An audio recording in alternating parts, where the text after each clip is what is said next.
Okay. Good morning, dear friends. Welcome back. I hope you all are keeping well.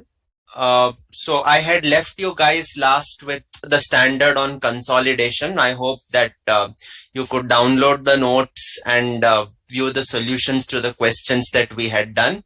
At the same time, you could see the questions on stake sale and whatever we had discussed. So today we are now going to start a fresh standard that is a very familiar standard which you have also studied in your intermediate, that is Ind AS 2 on inventories. Okay, there are minor differences between AS2 and Ind AS 2.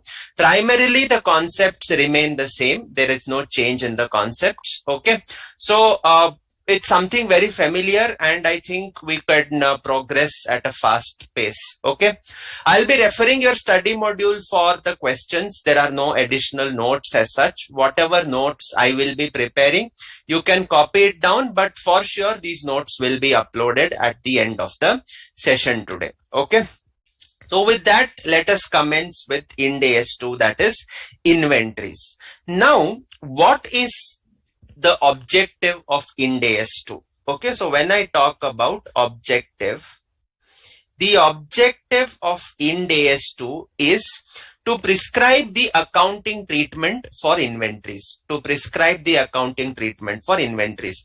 So when we talk about accounting treatment of inventories, it means it talks about determining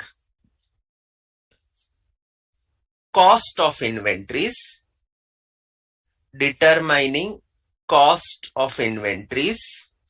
plus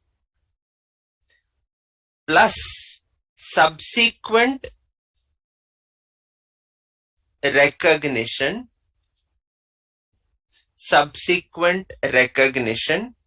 as an expense in the P&L. Okay, subsequent recognition as an expense in the P&L. So typically this is what we are going to discuss. So when I talk about determining cost of inventories, this is going to be from the perspective of balances that will appear in the balance sheet. And this is obviously going to be what will appear in the P&L. So our AS2 that we used to study so far typically used to discuss only the cost of inventories. Cost obviously will include net realizable value determination also. So when I say the term cost here, it means the amount that will appear in the balance sheet. Okay, and what will appear in the profit and loss. So this part which is highlighted in blue, this was not discussed in AS2 specifically. It's covered in Ind AS 2. But we all know that once we sell off an inventory, we have to recognize the corresponding cost of sales. So that is what is discussed under Ind AS 2 as a small paragraph. Okay, so this is what we are going to discuss. Apart from that, you have inventory cost methods like FIFO or weighted average. Okay, there is a small paragraph on LIFO stating that LIFO is not permitted under Ind AS 2. And also apart from that, it talks about retail method, standard cost method, etc. So these are the type of measurements that we will be covering under Ind AS 2, that is inventories.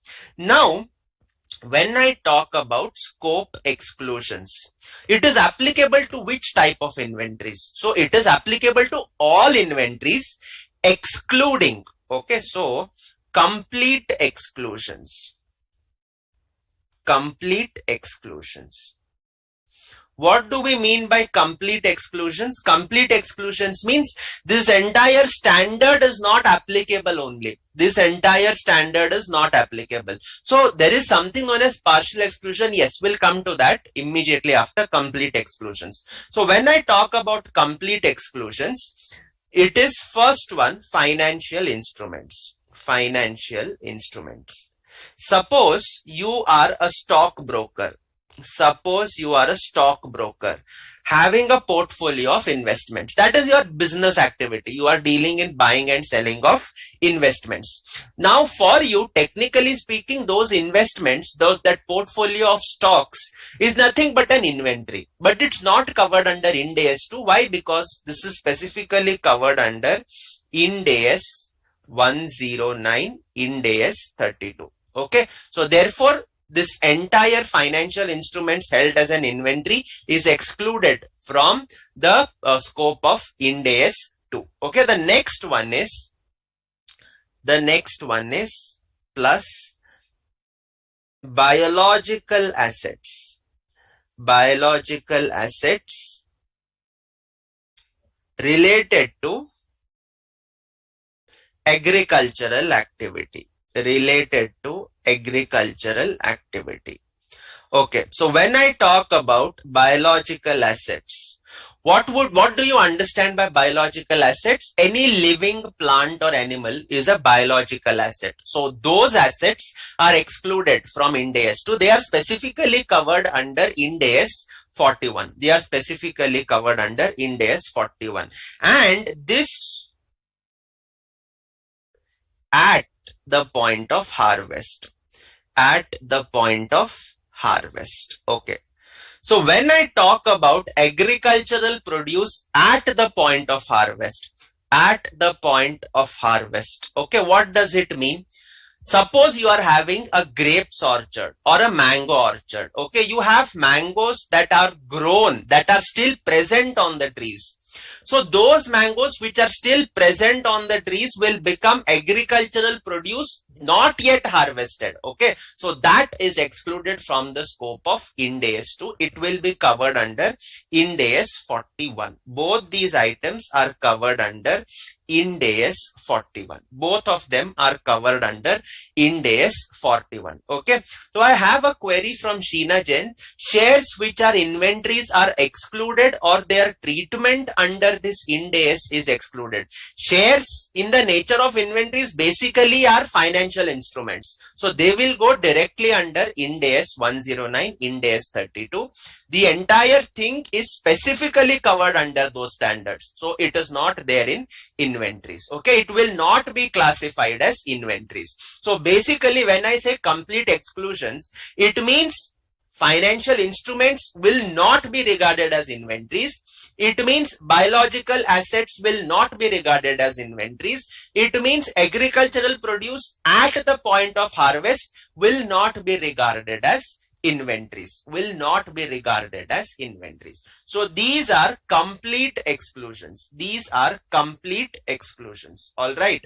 Now coming to partial exclusions. Okay, so when I say complete exclusions, it means these items are not regarded as inventories. That is the meaning of complete exclusions. ये standard applicable ही नहीं है, वो inventory ही नहीं है आपका. Okay, so that is the meaning of complete exclusions. Then we move on to partial exclusions. Partial exclusions. So when I talk about partial exclusions, what does it mean? It means the items which we are going to discuss, they are inventories. In the balance sheet, they will come under inventories. They will be disclosed under inventories. But the measurement principles under Ind AS 2 will not apply. Okay, measurement principles will not apply. So when I talk about partial exclusions, these items are inventories. Are inventories for the purpose of presentation and disclosure. And disclosure. But not for purpose of measurement. But not for purpose of measurement. Measurement will happen according to other standards. Measurement will happen according to other standards, but they will be covered under inventories, under for the purposes of presentation and disclosures. That means what? Basically, these items which we are going to discuss will appear in the balance sheet under the heading of inventories. They will appear in the balance sheet under the heading of inventories. So what does it include, sir? It includes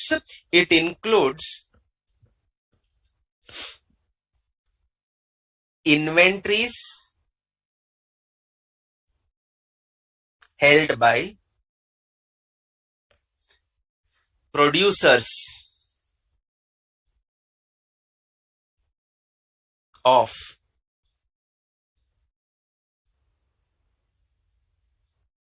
agricultural and forest products,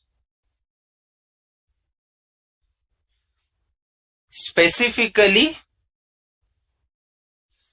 agricultural produce after harvest.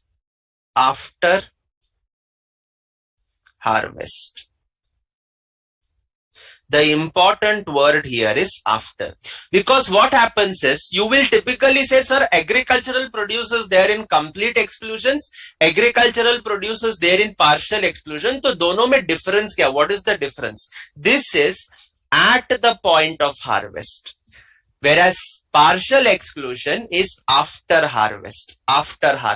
Okay. So what does it mean? It means that, simple case, suppose you have, I'm just drawing this, please forgive my artistic skills. Okay. So you have a mango orchard. Okay. Now when you have a mango orchard, okay, you will be having mangoes. Okay. Okay. Don't look at the artistic skills. I'm not a good artist. These mangoes which are present on the tree, you have not yet harvested them. So at the point of harvest, these mangoes which are on the trees will be covered under Ind AS 41. But the moment you pluck those mangoes, and you put it in a carton, you put these mangoes in a carton. Okay.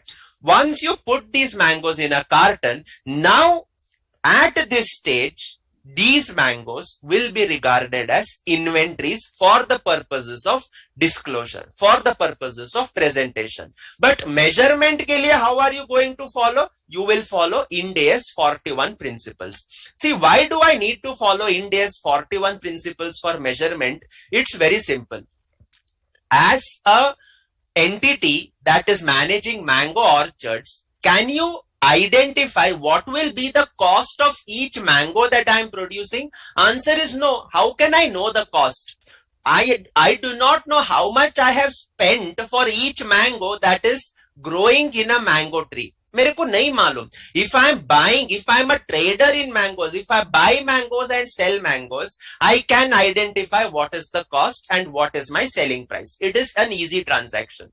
But when I'm growing mangoes, I do not know what will be the cost of each mango. And therefore, the guidance given on measurement of cost under Ind AS 2 cannot be applied to mangoes in this case, which I am producing. So therefore, what the standard tells is the cost of these inventories, the measurement of these inventories will be governed by Ind AS 41. And what Ind AS 41 tells, these mangoes will be measured at fair value less cost to sell.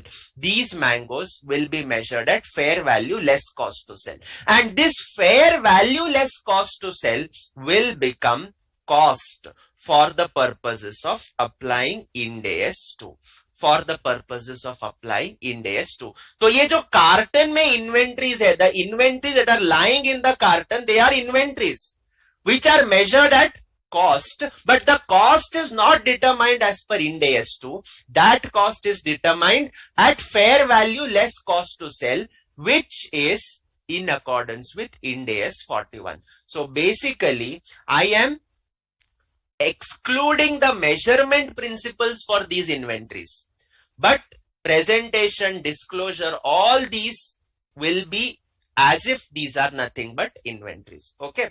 So I hope that this concept is clear. Okay. Yeah, it's not applicable up to the point of harvest. Okay. As long as they are in the tree, they are not covered under Ind AS 2. They are covered under Ind AS 41. But the moment आप फल तोड़ते हो, the moment you pluck the mangoes and put them in a carton or just keep it for sale, that becomes your inventory. That becomes your inventory. Okay. Measurement will happen as per Ind AS 41. Okay. Measurement will happen as per Ind AS 41. Okay. Plus, okay, so I hope that this is clear. Please pardon my horrible drawing. Okay. So that takes care of agricultural produce. At the point of harvest, excluded. After harvest, it is included as inventories but measured as per Ind AS 41 principles. Okay. Next one is plus minerals and mineral products. And mineral products.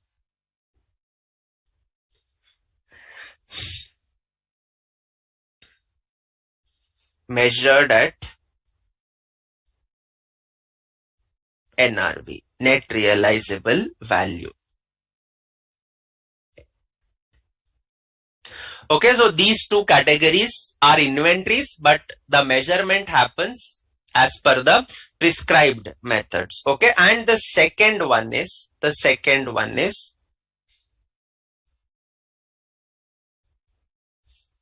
commodity broker traders who measure inventories at fair value less cost to sell. Okay, so this is what these are partial exclusions. Okay, measurement principles will not apply. Measurement is told somewhere else, but for all practical purposes, they will be disclosed, they will be presented under the category of inventories. They will be under the category of inventories. At the point of harvest, the entry will be inventory account debit to P&L account credit. That will depend on Ind AS 41. Okay, so that's partially correct, Sheena. That's as per the principles of Ind AS 41. I'll not go into that right now. Okay, but yeah, your entry is fine, no problem. Okay. All right. So just take a note of this quickly, then we shall proceed further. Okay, then we shall proceed further. All right. Fine.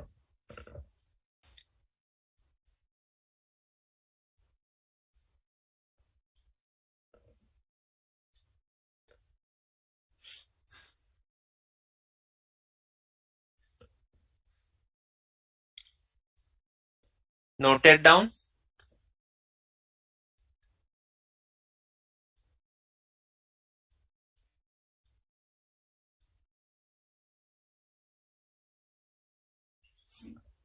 Okay, so then let us proceed. Next, definitions, or what we can say, what is the meaning of inventory? What is inventory?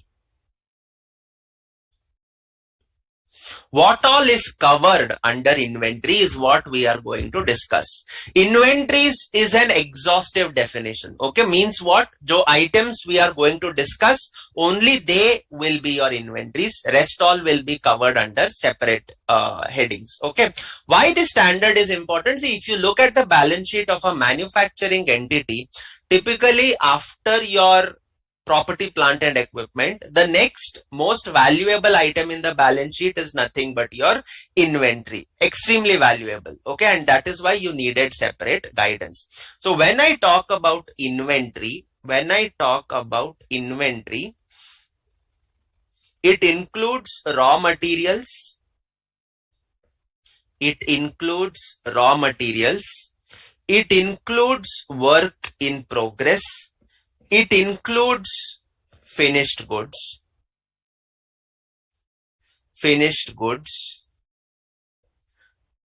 manufactured, Okay. It includes finished goods traded. It includes stores and spares. And it includes packing material. And it includes packing material. So these are the inventories that you will normally find in the case of an entity. Raw materials, these are nothing but inventories awaiting to be consumed. What do you mean by work in progress? These are in the process of production. What do you mean by finished goods? These are the goods held for sale in the ordinary course of business. What do you mean by traded? These are goods purchased, held for resale. What do you mean by stores and spares? We have separate guidance for this. We have separate guidance for this. Stores and spares having a useful life greater than or equal to 12 months. These specifically will go under Ind AS 16, property, plant and equipment. But stores and spares with useful life less than 12 months, these will come under Ind AS 2, that is inventories. That is inventories. Okay. So these are your inventories. So more than or equal to 12 months useful life, treat it as property, plant and equipment. Guidance is available in Ind AS 16. But below 12 months, treat it as inventories. You can show them as inventories, and when they are consumed, you can expense it off to the profit and loss account. Okay. So that takes care about stores and spares. The next one is packing material. The next one is packing material. Again, we have some guidance available for this. Okay. What is the guidance? First one is primary packing material. Primary packing material.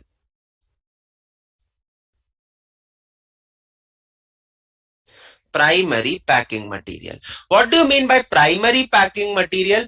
Primary packing material, you can say that these will be included as inventories. Why? Because they are necessary. They are necessary to make your inventory saleable.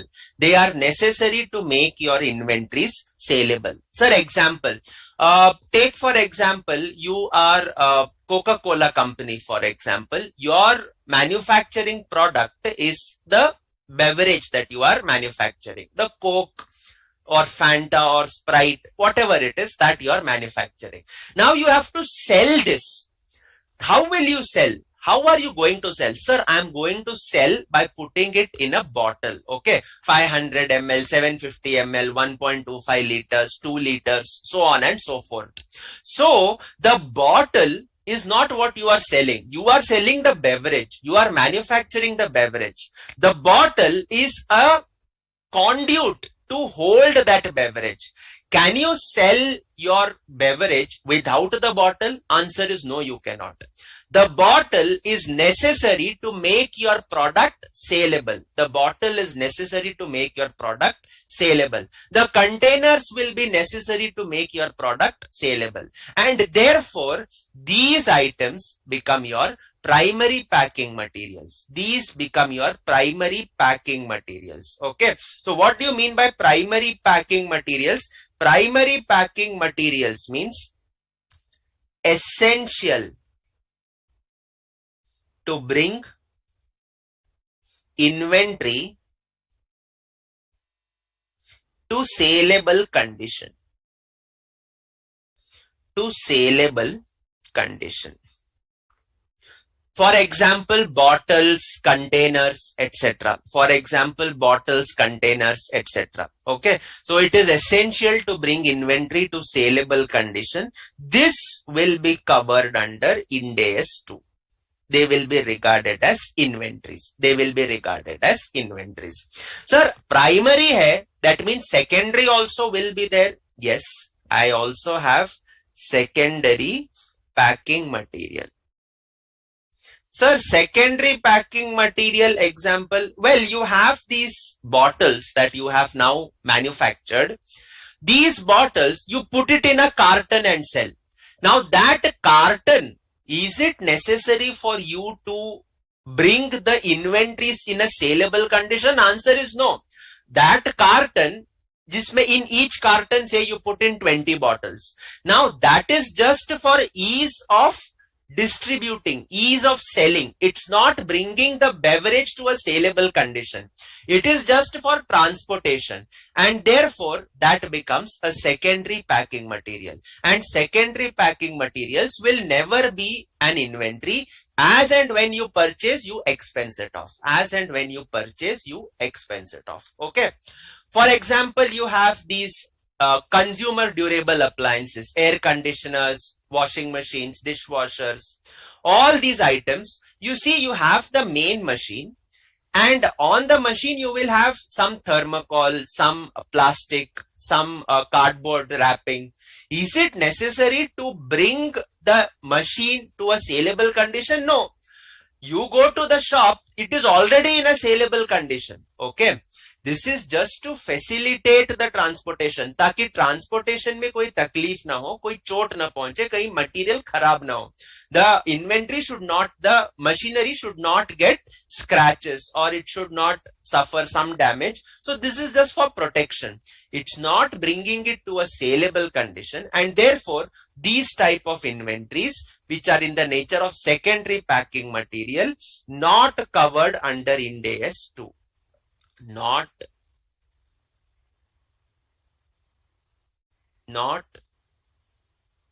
covered under Ind AS 2. Expensed to P&L as and when incurred. As and when incurred. Okay. So that takes care of what all goes in my inventory. What all goes in my inventory. So basically it's raw materials, it's work in progress, it's finished goods, both that you manufacture as well as that the entity trades in, stores and spares with a life less than 12 months, primary packing material. Secondary packing material will not be included. Secondary packing material will not be included. Packing material के साथ साथ, along with packing material, there is something known as publicity material. Publicity material. Publicity material is advertising material. वो inventory में नहीं आएगा. It will not come in inventory. Okay. Expensed to P&L, not inventory. Okay. Not inventory. Is it okay? Have you guys understood so far what all is included? Yes or no? Bolo yaar. Please give in some responses. Yes. Please respond. Have you noted this down? What is inventory? What all is included? I have explained. Please note this down if you want. Sheena Jain, Priya Garg, Sai Ram. Did you understand? Mahinder, if you are there. Okay. Have you understood?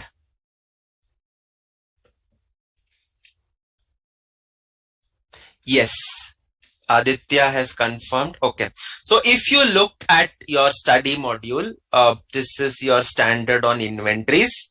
We have discussed the objective. We have discussed the scope. You can go through it. We have discussed what are inventories. So they are assets held for sale, finished goods, process of production, work in progress, materials or supplies to be consumed, raw material. Okay, so all these things are done. It also includes in the production process or in the rendering of services. Okay, so typically you have these software companies, जिसमें they have some amount of stores and spares. Okay, for example, motherboards will be there. For example, you would be having some nuts and bolts, spares here and there. That is for providing the service that they do. Okay, so therefore they will also be regarded as inventories. Okay. Inventories also encompass of goods purchased held for resale. That is your trading entities. Entities like Pantaloons, okay, or you have entities like Reliance Digital, for example. So they are just trading entities, okay. Then you have finished goods produced or WIP produced by the entity, includes materials and supplies awaiting use in the production process. Cost incurred to fulfill a contract with a customer that do not give rise to inventories are accounted as per Ind AS 115. So this is covered under revenue, not under Ind AS 2. Okay. So we have done this also. Okay. Illustration 1, when I explained packing material, public material, we have covered this also. So Sai Ram is saying, what is the meaning of publicity material and how can we find whether these items are publicity? Basically, publicity material means materials for advertisements. Okay. Signboards, billboards, neon boards, all these are your publicity material. Pamphlets, for example. Okay, they cannot be your inventory. You are not selling your pamphlets. Okay. Brochures, they do not become inventories. As and when you print a brochure, you will treat them as an expense. You cannot say brochure becomes my inventory. It's a publicity material. It is an advertising expense. Take it to your profit and loss account. Okay. Publicity material you will not find in the balance sheet. It will go as a part of selling and distribution expenses in the profit and loss. Okay. So that takes care about what is covered under inventories. Okay. Let us then move on to the next part, that is measurement principle. All of us know inventory is that lower of cost or net realizable value. I'll come to that towards the end. First, we will discuss what is the meaning of cost. Then we will discuss what is the meaning of net realizable value. Principle, each one of us knows it is lower of cost or NRV. Then we will discuss towards the end how the inventories are presented in the financial statements, and that kind of concludes the standard. So we have two important things to discuss, cost as well as net realizable value. So first thing is cost of inventories. Okay. Cost of inventories. What goes in cost? Cost में क्या included है? What is included in cost? So basically 4 items are there in cost. 4 items. First one is purchase cost. Second one is conversion cost. Not 4, sorry, 3. Okay. Third one is other costs.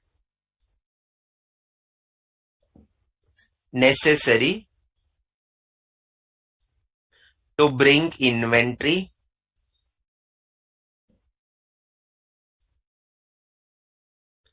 to present location and condition. Okay. So these are the items: purchase cost, conversion costs, and other costs. Okay, purchase cost, conversion costs, and other costs. All right. So these are the items that go in the determination of cost. So we discuss now one by one each item. You know all these things. It's more or less a repetition. Okay, because similar principles were there in Ind AS 16 also, Ind AS 38 also, Ind AS 40 also. Okay, so when I talk about purchase cost, you tell me what all will go in purchase cost. What all will go in the purchase cost? Okay, come on, you would be doing articleship, you would have done articleship, you know what goes in purchase cost. So tell me, what do you mean by purchase cost? Please respond. Priya, Ranjit.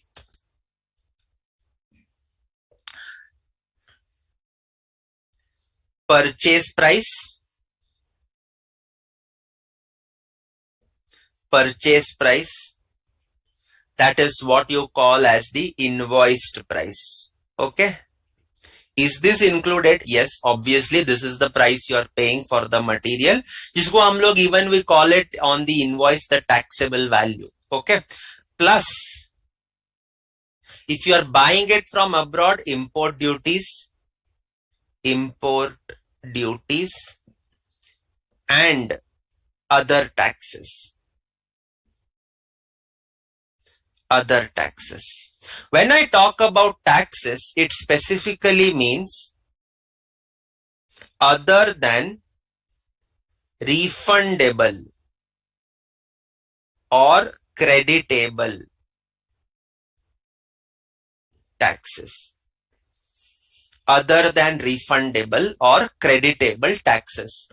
Sir, suppose you buy what you can say, you buy inventories, and on the inventories you will be charged a GST, an indirect tax, by the seller.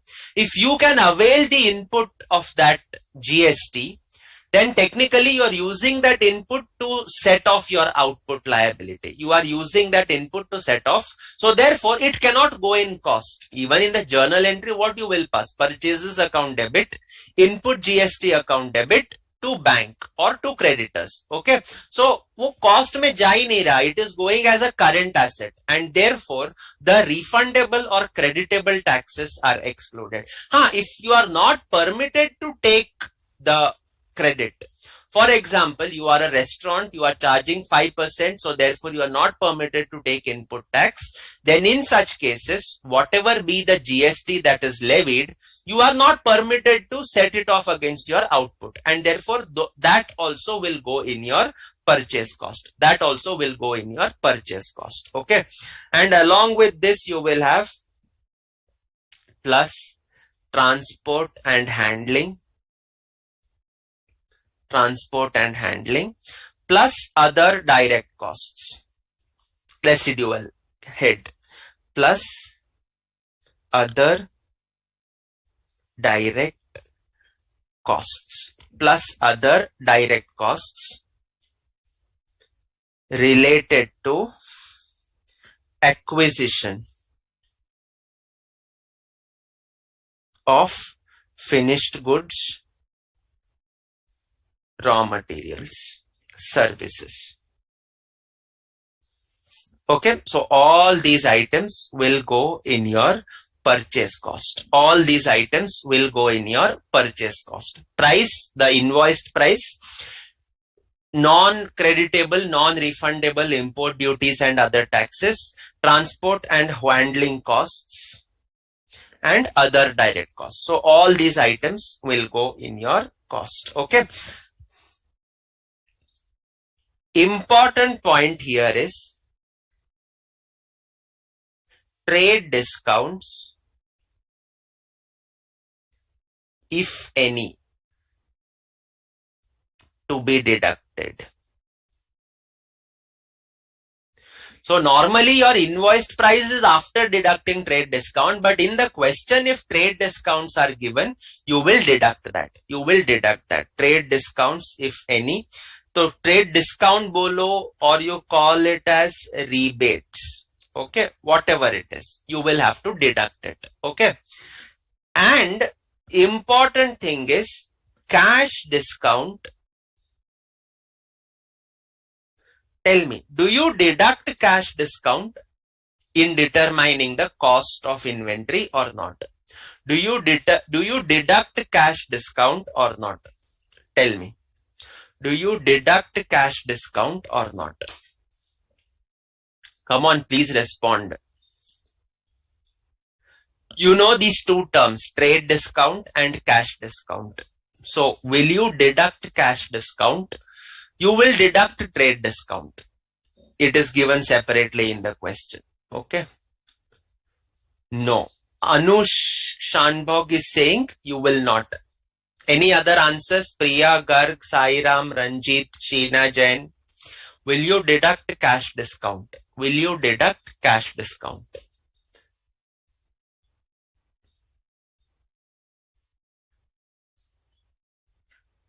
Will you deduct cash discount?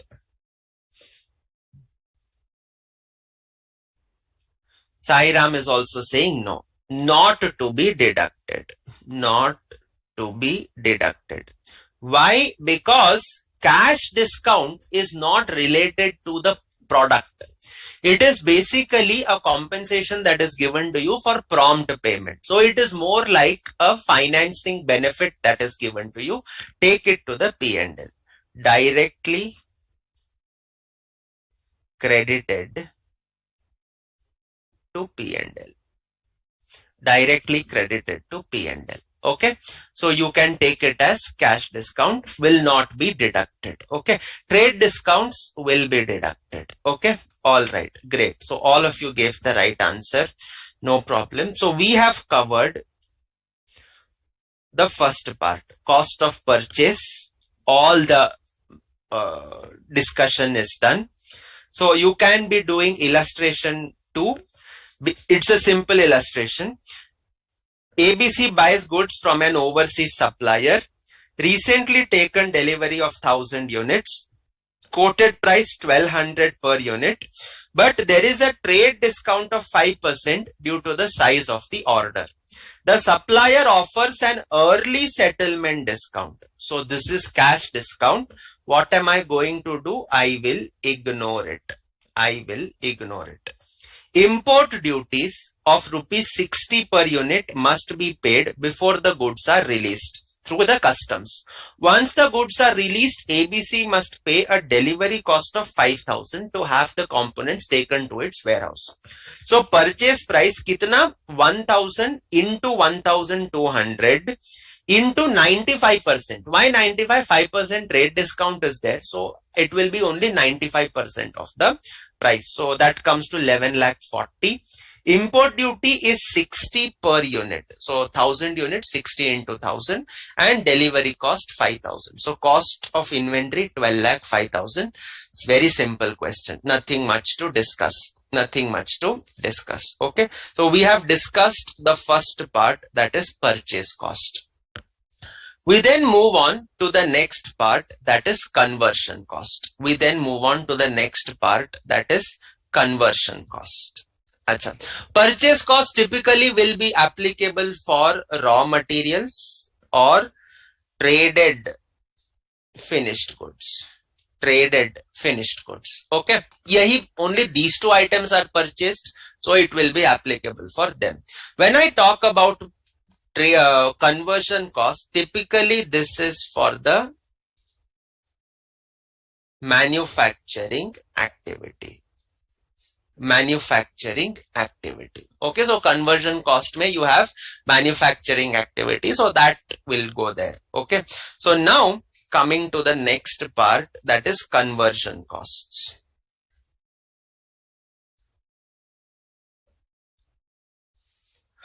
Conversion costs. Acha, what do you mean by conversion cost? Cost to convert the product. That means raw material getting converted to finished goods. So those whatever costs are included will go there. So you have studied costing, right? You guys have studied costing.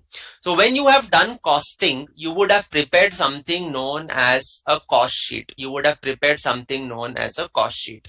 So typically cost sheet may what all items go. Okay, so the first thing is raw material consumed. Try to recollect the cost sheet. Let me know if you are able to recollect. Add direct labor. Okay. Add direct costs. So the total of these three items is known as your prime cost. Is known as your prime cost. To this, I will be adding factory overheads, fixed, variable. Are you able to recollect? Yes or no? So this becomes your factory cost. This becomes your factory cost. Do you recollect this cost sheet? Yes. इसके बाद you used to have office and administrative overheads, selling and distribution overheads. Okay. Then you used to do somewhere in between adjustment for stocks. All these are what you used to do. All these are what you used to do. This is the standard cost sheet. Okay. I have prepared only an extract. Because up till here is what is relevant for us. Okay. Factory overheads bolo, or you call it as manufacturing overheads, or you call it as production overheads. All of them mean the same thing. Are you able to recollect the cost sheet? Yes. So raw material consumed is already covered in purchase cost. Typically purchase cost mein that would be included, raw materials. Okay. Of course, opening stock plus purchases minus closing. So purchase aa gaya, opening closing is okay. When I talk about conversion costs, it means labor, it means direct costs, it means factory overheads, both fixed and variable. All these items become your conversion costs. Conversion.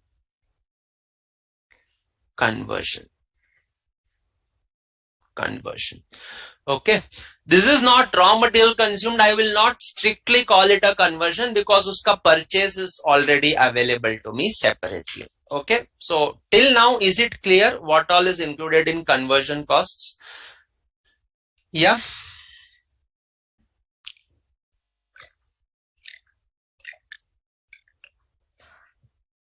So labor, everybody understands. Okay. Payments made to skilled, unskilled, semi-skilled, including overtime wages, whatever you pay, any bonus that is paid to them, okay, all of them will go under your labor. When I talk about direct cost, so labor mein kya aata hai? In labor, you will be having skilled, semi-skilled, unskilled, bonus, wages, all of them put together, okay, will go under direct labor. When I talk about direct cost, any cost that is directly related to your production activity. For example, royalty paid. Okay, so you have an entity. We have a company here that is manufacturing modern bread. Okay, so modern bread they manufacture means what? They are basically getting the formula from the company. Okay, and they apply that formula. For every packet of bread that they manufacture, 50 paise royalty has to be given. So that becomes a direct cost. Varun Beverages, for example. Varun Beverages manufactures Pepsi products, I think. So they get the formula to manufacture Pepsi, Mirinda, Mountain Dew, whatever it is. Okay. And basis that formula, they will do the manufacturing. And then they price their product at 50 or 60 rupees. So what the contract tells us, for every bottle that you manufacture, you will have to pay 5 rupees royalty to PepsiCo. That becomes a direct cost, and therefore it will be included as a part of conversion cost. Okay. Then you talk about variable overheads. Variable overheads means what? These overheads are going to vary in direct proportion to your production. Example, electricity, water. Jitna बनाओगे, how much you will consume, how much you will manufacture, that much high will be the variable expenses. That much high will be the variable expenditure. So electricity, for example, best example is electricity. Okay. Machines will run. When machines run, output will come. So electricity is directly in proportion to the output that is getting manufactured. So variable overheads will typically go and sit as part of your conversion cost. And finally, you will be having fixed overheads. When I talk about direct labor, these are per unit costs. I can get a fair understanding कि labor per unit remains the same, generally almost the same. So this becomes a variable cost.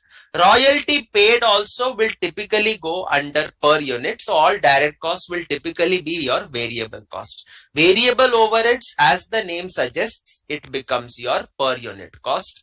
When I talk about fixed overheads is not a per unit cost. It is a period cost. It is a period cost. Factory rent, for example, depreciation, for example, these become your period costs. You are incurring the cost depending on passage of time. उसका आपके production activity के साथ कोई relationship नहीं है. The fixed overheads do not have any correlation with the manufacturing activity. Factory rent, you manufacture nothing or you operate at full capacity. What you have to do is you have to pay the rent to the landlord.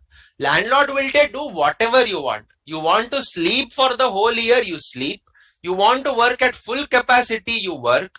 You want to work it as you want to do at partial capacity, do. I need my rent at the beginning or end of the each year, as the case may be. So basically my fixed overheads do not go as a per unit cost. Instead, they are a period cost. They are a period cost dependent on time. The question is, will I include these fixed overheads in my inventory? If yes, how will I incur? If yes, how will I record it? Because I'm not paying on a per unit basis. I will have to find a mechanism. I will have to find a mechanism by which I can convert this period cost. I can convert this period cost into, I can convert these period costs into what we say, per unit cost. Okay, so that is the mechanism we have to find out. And that mechanism, coincidentally, you happen to already have studied. So when I talk about overheads, specifically, it will be fixed overheads. Okay. Remaining all are very simple. Okay, I have a question. Freight inward will be treated as direct cost. It goes as purchase cost, Anush. Okay, you can check purchase cost includes transport and handling cost. Okay, so raw materials consumed includes what? Opening stock plus purchases. So purchase may you are already having transport and handling cost. So that goes as a part of your material cost. Okay, that goes as a part of material. Okay, so this takes care of your query. We then move on to fixed overheads. My objective is to convert period cost to per unit cost. So the mechanism that we will be using is something known as absorption costing.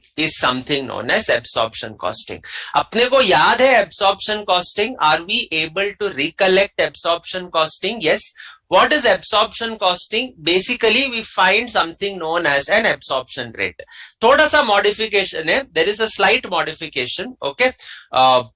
In the sense, we do not permit over absorption in accounting. We permit only normal absorption or up to under absorption. That's it. Okay.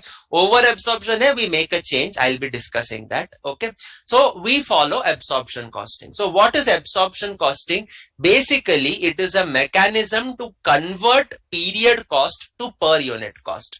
How do I do that? I do that with the help of something known as absorption rate. So calculate absorption rate. What is absorption rate? I can follow any of the 5 to 6 methods that you would have studied. First one, output method. Second one is machine hour method.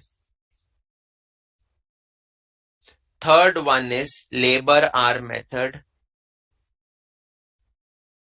Fourth one is percentage of labor cost method. Fifth one is percentage of material cost method. And sixth one is percentage of prime cost. Percentage of prime cost. Follow any of these methods to absorb your overheads. You will be able to get the answer. So absorption rate is nothing but overheads divided by level of activity. Level of activity. Okay. So if I talk about output method, it is nothing but the overhead costs that we are going to incur. It is nothing but the overhead costs that we are going to incur divided by expected output. Divided by expected output. Okay. So that is what is your absorption rate. If it is machine hours, overheads divided by number of machine hours, overheads divided by number of labor hours, so on and so forth. So this becomes the absorption rate that you determine. This becomes the absorption rate that you determine. Absorption rate का एक और नाम होता है recovery rate. We also call it as the recovery rate. So for the recovery rate or absorption rate, what does it mean? I have now successfully been able to convert my period cost into a per unit cost. And as and when each unit is produced, I will allocate the overheads in accordance with the absorption rate. मेरा जैसे जैसे एक unit बनेगा, I will allocate the overheads to that. I will allocate the fixed overheads to that. Okay. Does it mean I'm paying my fixed overheads on a per unit basis? Answer is no. You are paying your fixed overheads normally when they become due.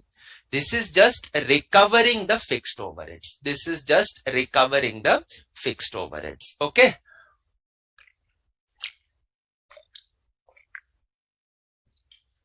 So you could follow any of these methods. Achha. So now let us just look at the question. There is a small example that is there. We will be checking that example to understand all the cases. Okay. Pluto Limited has a plant with a normal capacity to produce 5 lakh units and expected fixed overheads is 15 lakhs. So your absorption rate will be based on normal capacity. Will be based on normal capacity. If you are aware, capacities are of 3 types. First one was maximum capacity. Second one is practical capacity. Third one is normal capacity. Maximum capacity, your plant is running for 365 days, 24/7. Chalta rahega. What is the output you can achieve? So that becomes your maximum capacity. So if I talk about maximum capacity in a way that you can understand, scoring 100 out of 100 in your exam, that is the maximum capacity. Why? Because maximum marks is 100, 100 out of 100. Okay. The next one is practical capacity. Kitna possible hai apni? How much is possible? Okay. So if you talk about factory, you remove statutory holidays, Independence Day, Republic Day, Gandhi Jayanti, all these national holidays you remove. Sundays you remove. Whatever is left in those days, how much production you can achieve. So this becomes your practical capacity. If I talk in terms of examination, typically speaking, ideally maximum you can score is 100. But given the relative ease of the paper or difficulty of the paper, as the case may be, practical capacities, let us assume we are all, let us assume that paper was manageable. All of us are bright students and therefore practically you should expect 60 marks in that paper. So that becomes your practical capacity. But then normal capacity, sir, I'm fine with 50. 50 mila bhi bahut hai, aggregate nikal jayega. So normal capacity means what? Suppose maximum capacity is 1 crore units. Your practical capacity is say 80 lakh units. But the market demand is only 50 lakh units. So why will I manufacture 1 crore or 80 lakh? I will say I'll manufacture only 50 lakhs. And therefore your absorption rate will not depend on 1 crore 80 lakhs. It will depend upon the normal capacity of 50 lakh units. Normal capacity is what the entity wishes to achieve. Maximum capacity is what the entity can achieve in totality.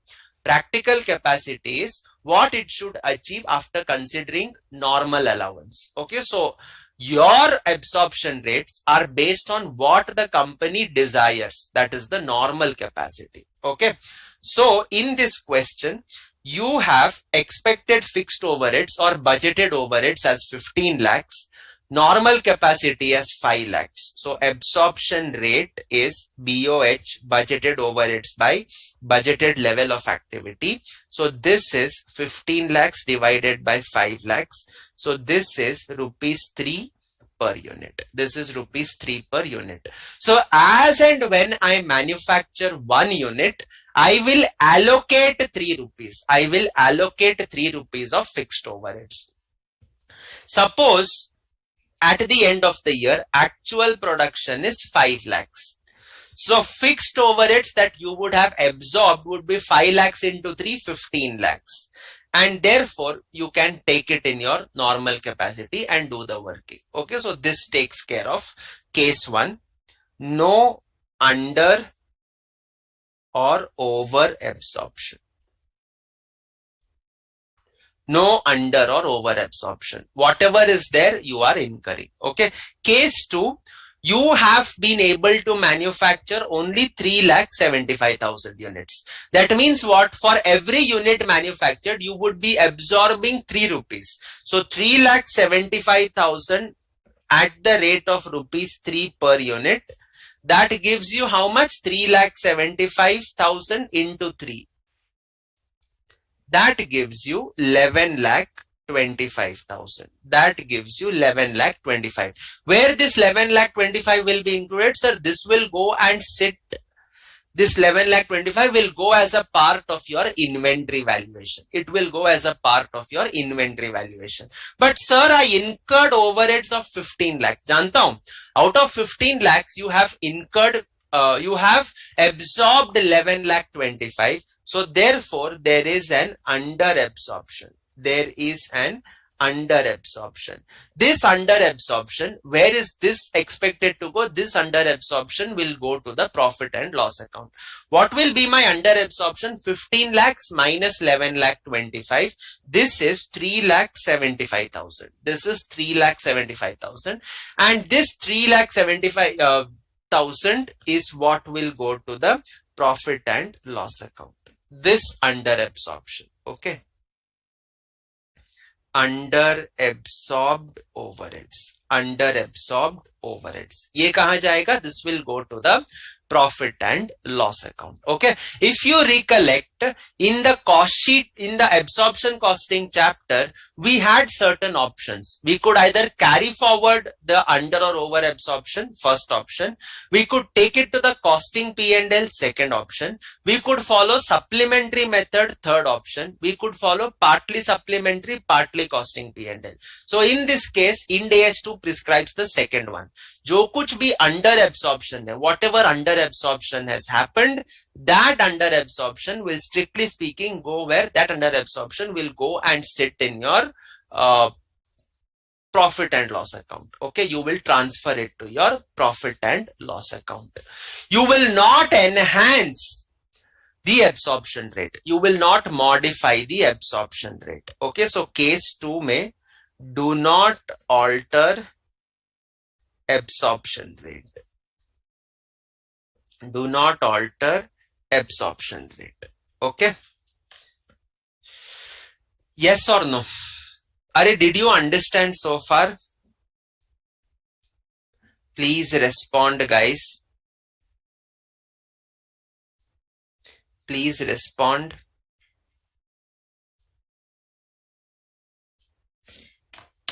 Are you able to follow? Yes, Anush has confirmed. Sheena Jain, समझ में आ रहा है? Sairam, are you able to follow? Ranjit, Priya Garg. Clear. Okay, great. So then we move on to case 3. Case 3, you have manufactured more units than what you expected. Ideally, this will not happen, okay? Because absorption rate is based on normal capacity. Normal capacity is what you wish to achieve. In this case, it is 5 lakh units. This is just to explain what the standard tells you. This does not happen in real life, okay? So 7,50,000 आपने बनाया. So if you had to directly absorb at the rate of rupees 3, this would come to 22,50,000 rupees. You have incurred 15 lakhs. You have incurred 50 lakhs. Whereas you would have absorbed 22,50,000. That means you would be having 7,50,000. The difference 22,50,000 minus 15 lakhs. 7,50,000 would be over absorbed, which would go to the P&L as a credit. So the standard does not allow that. वो बोलता है, wait a minute. If such kind of scenario exists, then what you do? Revise your absorption rate. Revise your absorption rate. So now what the standard tells is, take the absorption rate as 15 lakh rupees sales divided by actual output of 7,50,000. That comes to 2 rupees per unit, and absorb entire 15 lakhs. Absorb entire 15 lakhs. Okay. So in case 3, alter the absorption rate itself. Alter the absorption rate itself. Okay. Why do I need to alter this? I need to alter this because I cannot have an over absorption coming in my P&L as a credit. Okay. So alter absorption rate itself. Okay. This is the case of over absorption. This is the case of over absorption. Is it okay? So that takes care of my conversion costs. Okay, have I discussed everything? Yes. Conversion mein labor, nothing is there to discuss. You know it. Direct cost, I told you. Variable cost, I told you. Fixed overheads, we have discussed. Fixed overheads works on the basis of absorption costing principles, for which you have to determine an absorption rate. That absorption rate would be based on normal capacity. So if you are absorbing all the overheads incurred without any under over absorption, fair enough. Whatever is the absorbed overheads, you will take it in the cost of inventory. If there is under absorption, then the differential between overheads absorbed and overheads incurred, that difference will go to the profit and loss account. If there is an over absorption, you will alter the absorption rate. You will not, I repeat, you will not record over absorption and take the credit to the P&L. Okay, so this is what is your treatment of fixed overheads. This is what is your treatment of fixed overheads. Is it okay? Have you understood? Yes. Last time, please respond. Please respond.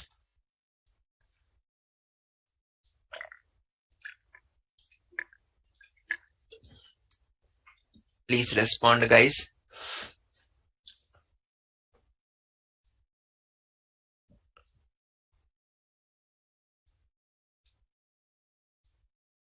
Okay, Anush has confirmed. Yes.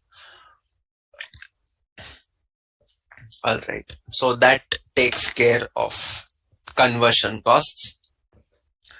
2-3 small illustrations are there. Let us just have a quick look. Business plans for production overheads 10 lakhs per annum. Normal level of production 1 lakh units. So 10 lakhs divided by 1 lakh, absorption rate is rupees 10 per unit. Due to supply difficulties, business was only able to make 75,000 units. Other cost per unit were 126. Calculate per unit cost and overheads to be expensed. Other cost is 126.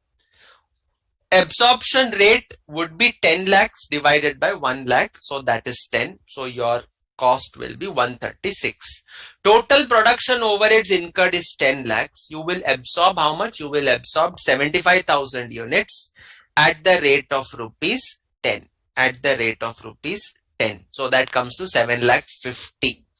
So therefore, This is your under absorption. You incurred more, absorbed less. So this is your under absorption.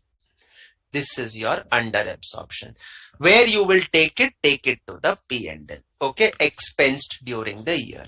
So this is what you are going to do. Okay, so Lata Prakash, new student. Okay, so that takes care of your illustration number 3.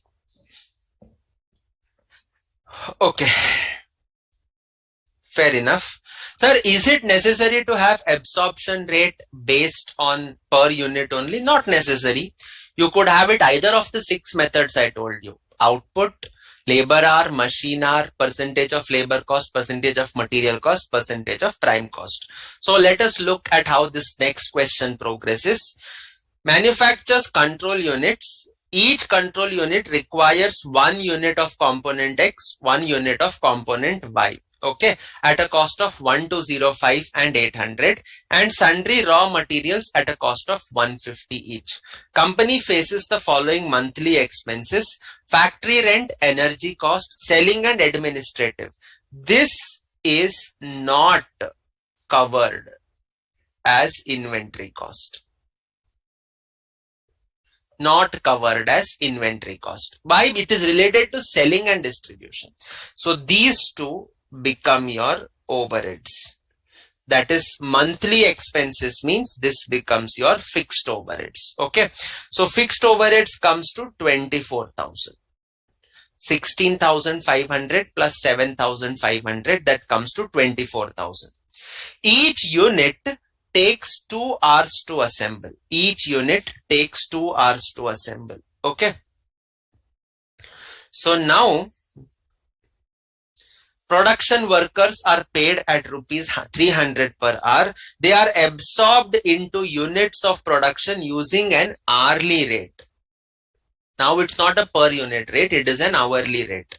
Normal level of production, normal is what you wish to achieve, per month is 1000 hours.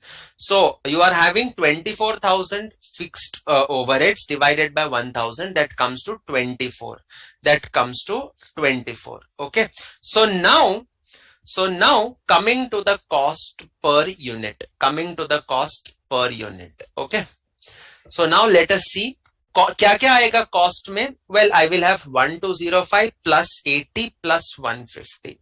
So not 80, sorry, that is 800. So 1205, 800, 150. So material cost comes to 2155. Labor, how much you are incurring? Each unit 2 hours, 300 per hour. So 2 hours into 300. So that comes to 600. Okay, that comes to 600. Production overheads. What is my absorption rate? Sir, my absorption rate is 24. How did I get that? 24,000 divided by 1000. So 24 per hour multiplied by 2 hours. So that equals 48. That equals not 2 hours, sorry, 2 rupees per hour. Sorry, rupees 24 per hour into 2 hours per unit. So that comes to rupees 48 per unit. So that is included here.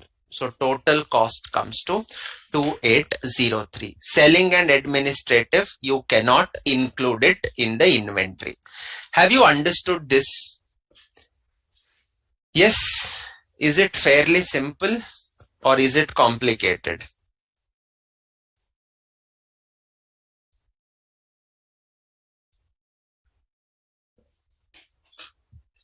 Have you understood?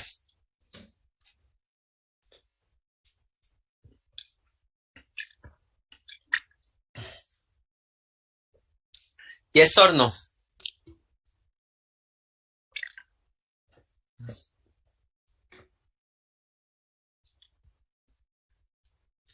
Fairly simple. Good. कुछ है नहीं ये standard में. It's a very simple standard. Okay.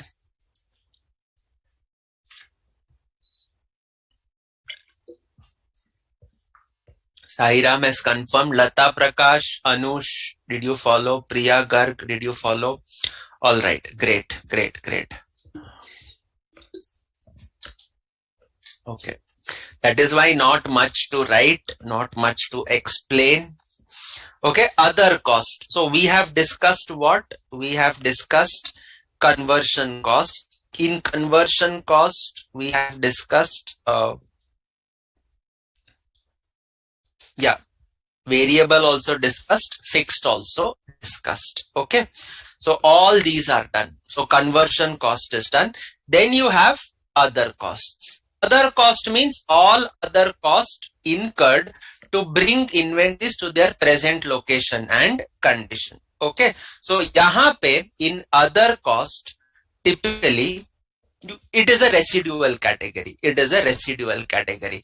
Whatever is not fitting in A, B will automatically fit in the third cost. For example, packing material. For example, packing material. Which packing material? Primary packing material. Primary packing material. Primary packing material is not raw material. You just buy it, but you do not sell it. So it is not finished goods also. It's not raw material. It's not finished goods. It's not WIP. Okay. So wo kuch bhi nahi hai. So where will it go? It will go under this residual category. Okay. So you could be having other costs to the extent they are incurred in bringing inventories to present location and condition. Example, primary packing material. Just for your example, just for your understanding. Okay. Costs to be excluded. What are you going to exclude? Abnormal cost, storage cost. Abnormal cost matlab wasted materials, labor, production cost, exclude. Even in Ind AS 16 you would exclude, Ind AS 38 exclude, Ind AS 40 exclude.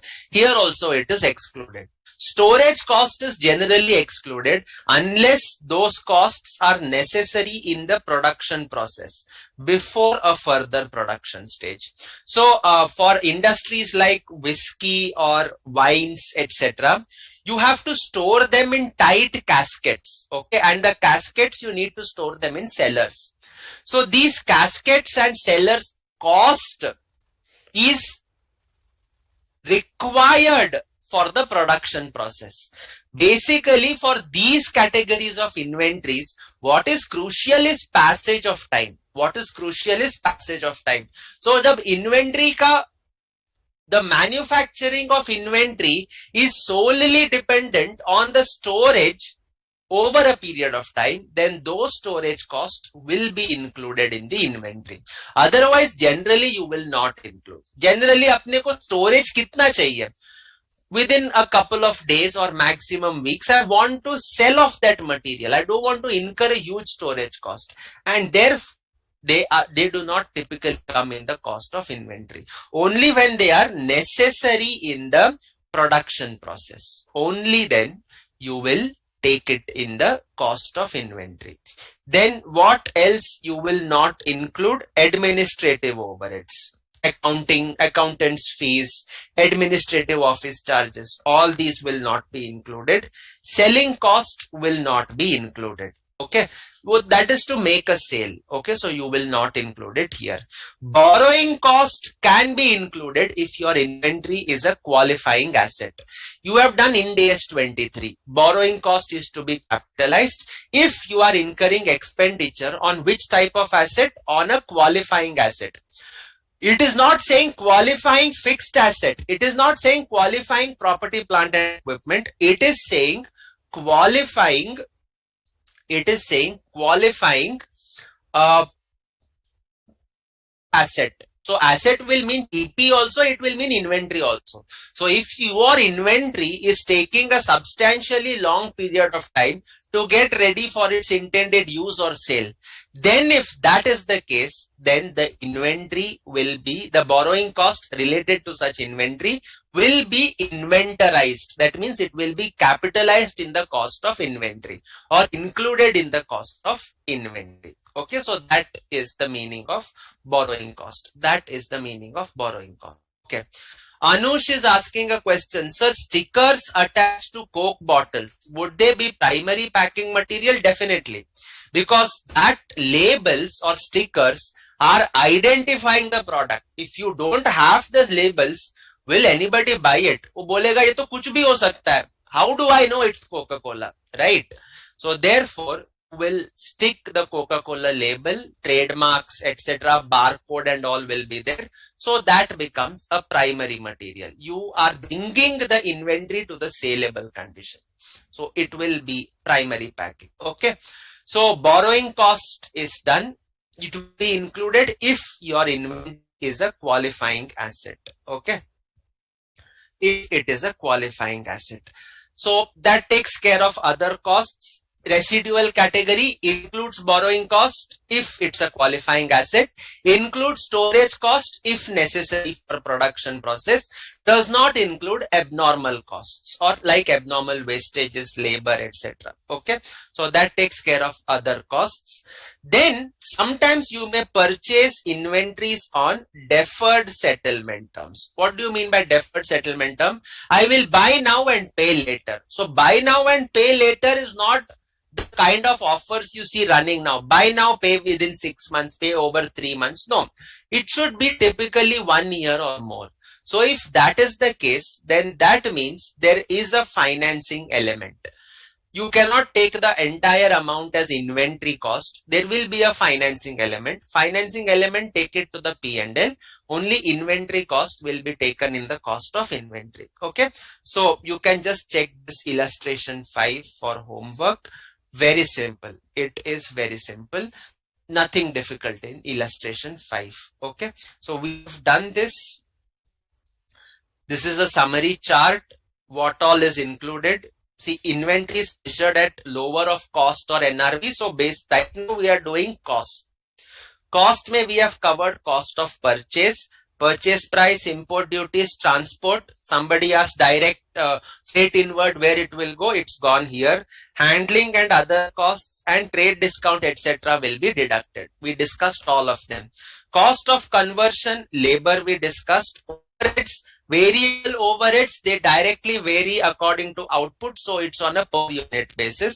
Fixed production overheads, if actual production is equal to normal capacity, then they become the same, no under or over absorption. If actual production is less than normal capacity, you will have under absorption. You will recognize expense in the P&L. If actual production is more than normal capacity, it will be over absorption, not permitted. What are you going to do is you will revise the allocation and allocated fixed overheads will be equal to total fixed overheads. So we have discussed all items relating to cost. Cost should be fairly clear by now. Cost should be fairly clear by now. Quick understanding. Trade discount on purchase. Trade discount on purchase. Will you consider it? Yes, you will deduct it. You will deduct it for the purpose of Ind AS 2. Will you consider handling cost in the cost of Ind AS, cost of inventory? Yes. Salaries of accounting department not permitted. Sales commission paid to sales agent. This is for making sale. Will it go in inventory cost? Answer is no. After sales warranty cost, it's not related to inventory. Import duties goes in cost of inventory. Cost of purchase, obviously. Freight expense, yes. Insurance of purchases, yes. Brokerage paid to indenting agents, that is your purchasing agents, yes. So whatever we have ticked, all of them will go in your cost of inventory in the books of Venus. Okay. In deferred settlement, if it takes more than 12 months, how do we include the cost of inventory? It's there. Let me do it. See, a dealer has purchased 1,000 cars costing 2,80,000 each at 25,000 per month to be paid in 12 equal installments. So 25,000 into 12, you are paying 3 lakh rupees. But the cash price of the car is 2,80,000. So why are you paying 20,000 20,000 extra. तुम्हारे जेब में पैसा ज्यादा है क्या? नहीं. You are getting a facility to defer the settlement. So this 20,000 goes as interest. So your inventories will appear at 2,80,000 only.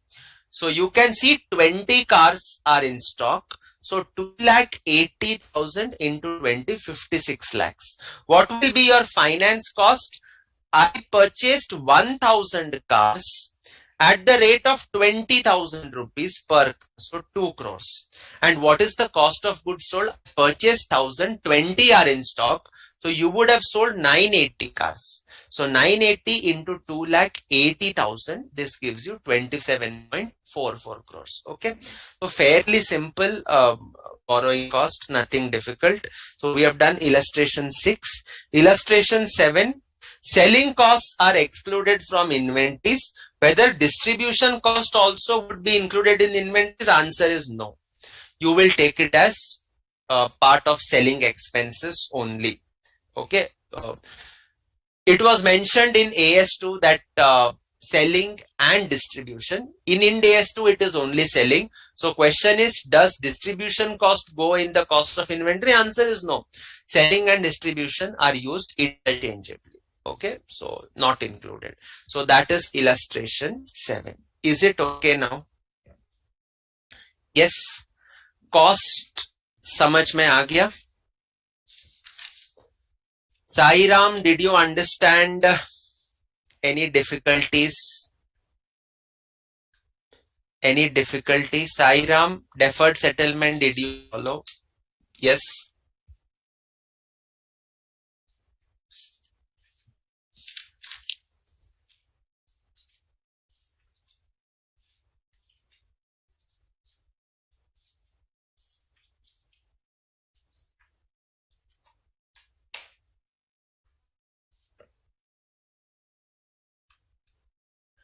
All clear so far, guys? Lata Prakash, Sai Ram, Priya Garg, Anush,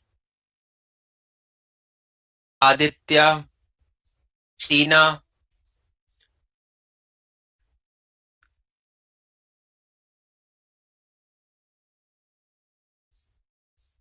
Period of loan goes in measurement of liability, Sai Ram. Uska, I don't know what is the equation with inventory. Inventory will typically come at its cost, you know. Loan can extend more than 12 months. I am not concerned about that. Okay. Practically no entry is passed up till actually production overheads are incurred. Production overheads will be incurred as and when you production overheads entry will be passed only when you incur it. Okay, which is typically on an accrual basis. So you will not pass any entry. The system does the calculation. Okay, the ERP systems automatically do the calculations. Okay, that is how inventory calculations happen. Okay.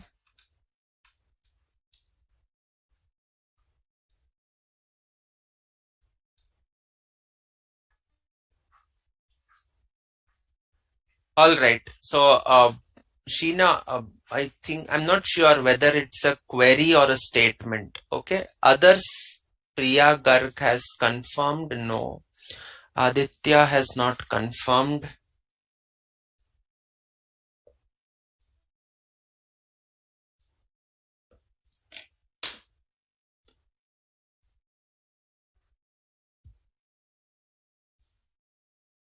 Okay, fine. So I hope it's clear.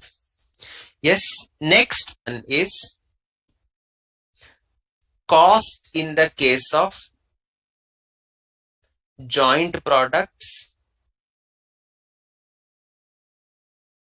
byproducts. Joint and byproducts. How do I determine the cost? So what is joint product, byproduct?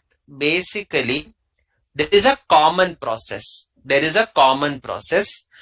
Then you come at something known as the split off point. At the split off point, I will be having more than one material or more than one output, A, B, and C. So typically, my manufacturing process is such that I incur a joint cost up to the split off point. At the split off point, I am having two major products and one is basically not so major product. Okay. So what I will do is I will be treating A as a joint product. B also will be the joint output of the manufacturing process. C is like a scrap item or a residual item. So this will go in byproduct. This is regarded as byproduct. This is regarded as byproduct. Okay. I will see if I'll try to explain. Okay. I'll try to explain, Sheena. Don't worry. Okay. As a part of revision, I will explain that. Okay. So joint product, byproduct. So I have now I am having units of A, B and C in stock. I am having units of A, B and C in stock. The question is, how will I determine the cost of A? How will I determine the cost of B? And what will I do with C? So these are the three questions that I will be addressing. Sir, usme kya hai? I know how much is incurred for A, B and C. Do you really know? These are joint cost.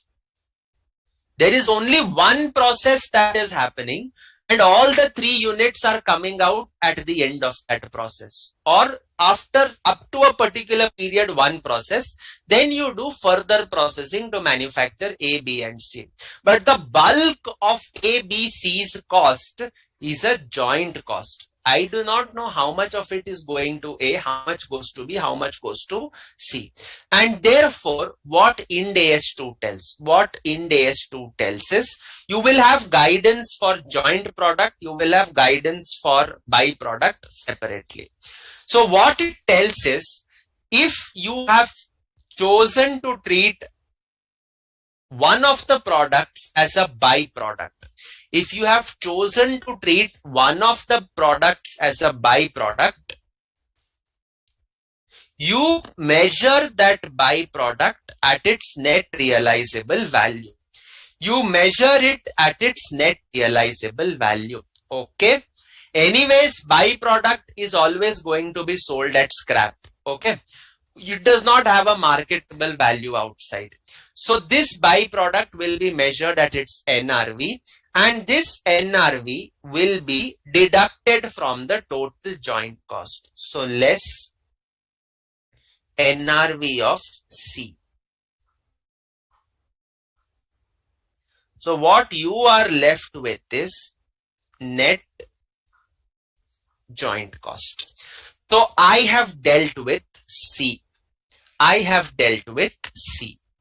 Now the question is, how do I apportion this joint cost between A and B? How do I apportion this joint cost between A and B? Answer is simple. Am I able to identify separately the cost of conversion of A and B? Ideally, you cannot.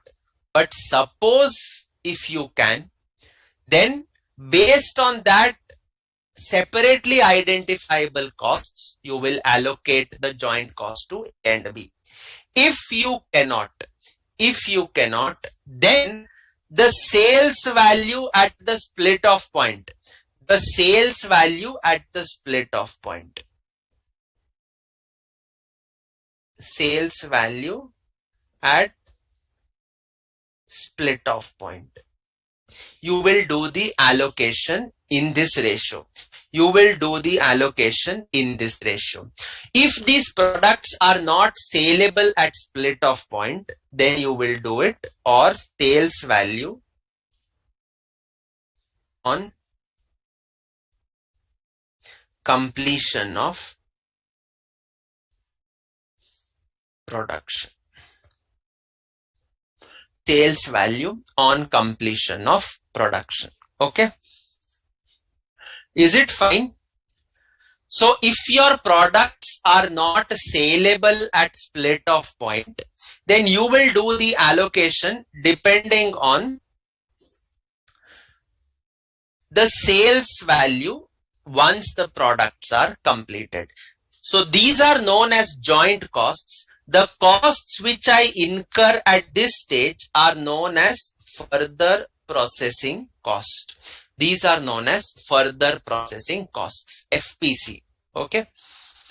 So if I'm able to sell A and B at the split off point, allocate the joint cost, the net joint cost based on the sales value at the split off point. If they are not saleable, then you allocate it on the basis of sales value on completion of production. On completion of production. Sir, itna sab magajmari kyun? I know what is the output of A. I know what is the output of B. So total joint cost divided by total output. Can I do that? Answer is no, you cannot. Costing में भी आपने पढ़ा होगा joint products by products. Allocation of joint cost depending on output is the worst possible scenario. Is the worst possible method. Apply it only if no other method is applicable. Why? If I allocate joint cost between A and B in the ratio of output, then what I get is equal joint cost for A, equal joint cost for B. That means you are not distinguishing between A and B at all. You are not distinguishing between A and B at all. But friends, A and B are separate identifiable products having different selling price. If they have different selling price, how can they have same cost price? That is why we are doing the split up of net joint cost depending on sales value at split off point or final sales value Okay. In your joint product by product, there was a second option in between that gave you the option to allocate the net joint cost depending on the notional sales value at split off point. Notional sales value at split off point is final sales value minus further processing cost. That will bring you to the sales value at split off point. वो यहाँ पे नहीं है. It's basically valuation of inventories. So you will do the allocation based on the sales value at final completion. Have you understood joint products? Have you understood joint products? Okay. So first one, allocate net joint cost based on sales value at split off point.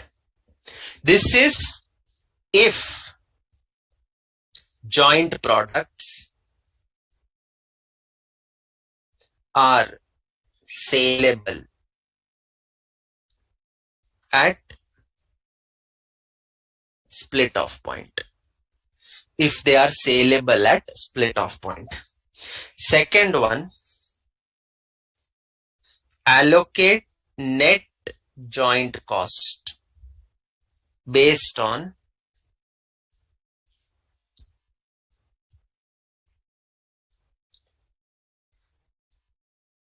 sales value at completion of production if joint products are not saleable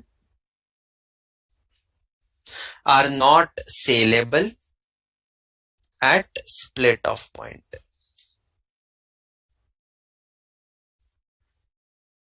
And they require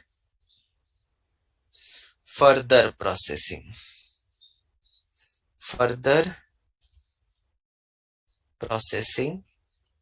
to become saleable. Have you understood joint products? How to do the split off? Third one, in case of byproducts, First one, if byproduct is not material,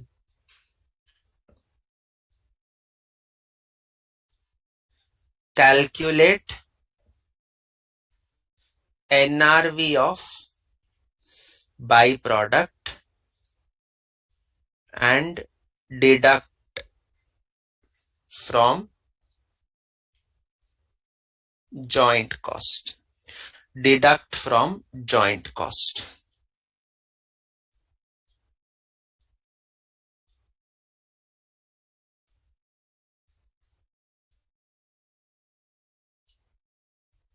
Subsequently, net joint cost is allocated to joint products. Second, if byproduct is material, हो सकता है treat as joint product.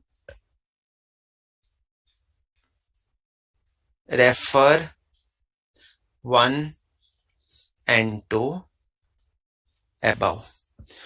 Refer 1 and 2 above. Okay, so this is what you are going to do. Hare, are we able to follow? Bolo.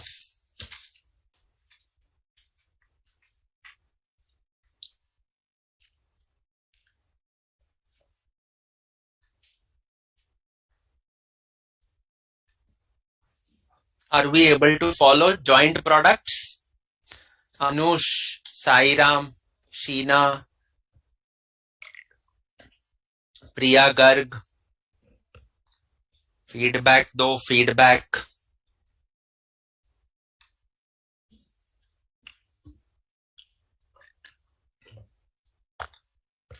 If you have written down, let me know. So we shall proceed to solve a question on joint products.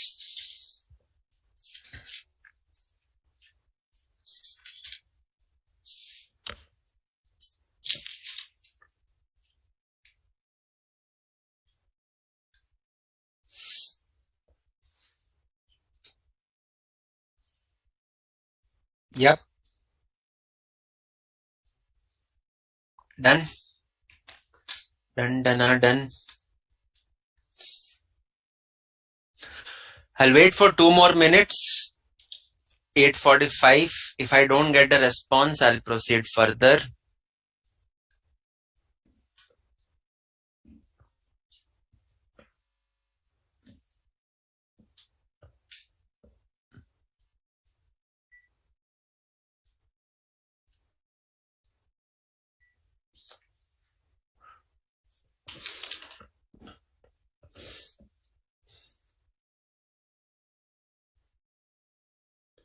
Acha, Sai Ram. Yeah, I will upload the handwritten notes. I'll share it with the institute. They will upload it today.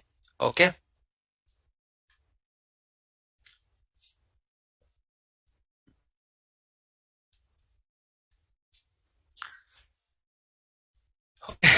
Any other response for joint products? Sai Ram confirmed.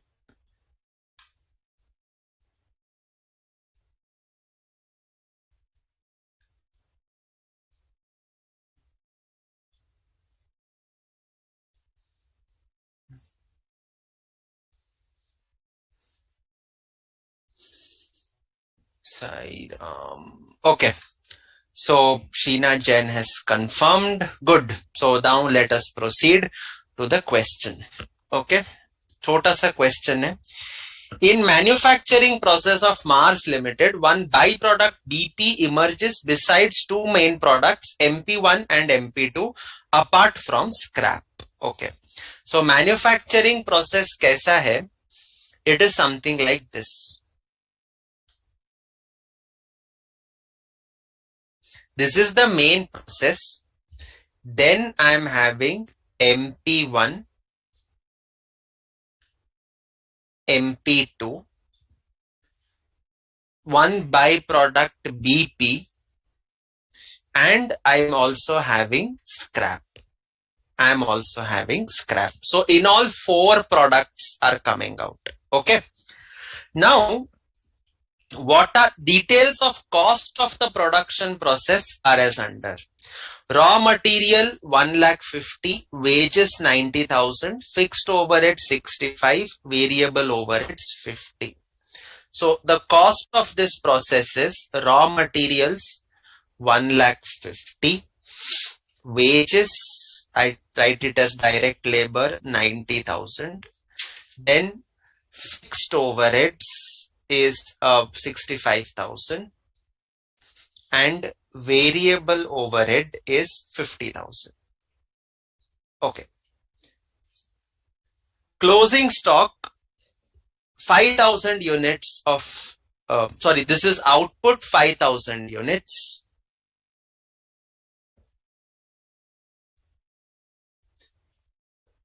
MP2 4,000 units. Byproduct is 2,000 units.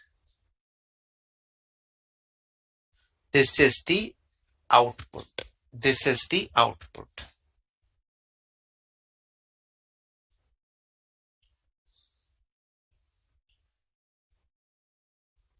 What I'll do is just give me a minute. It's quite long.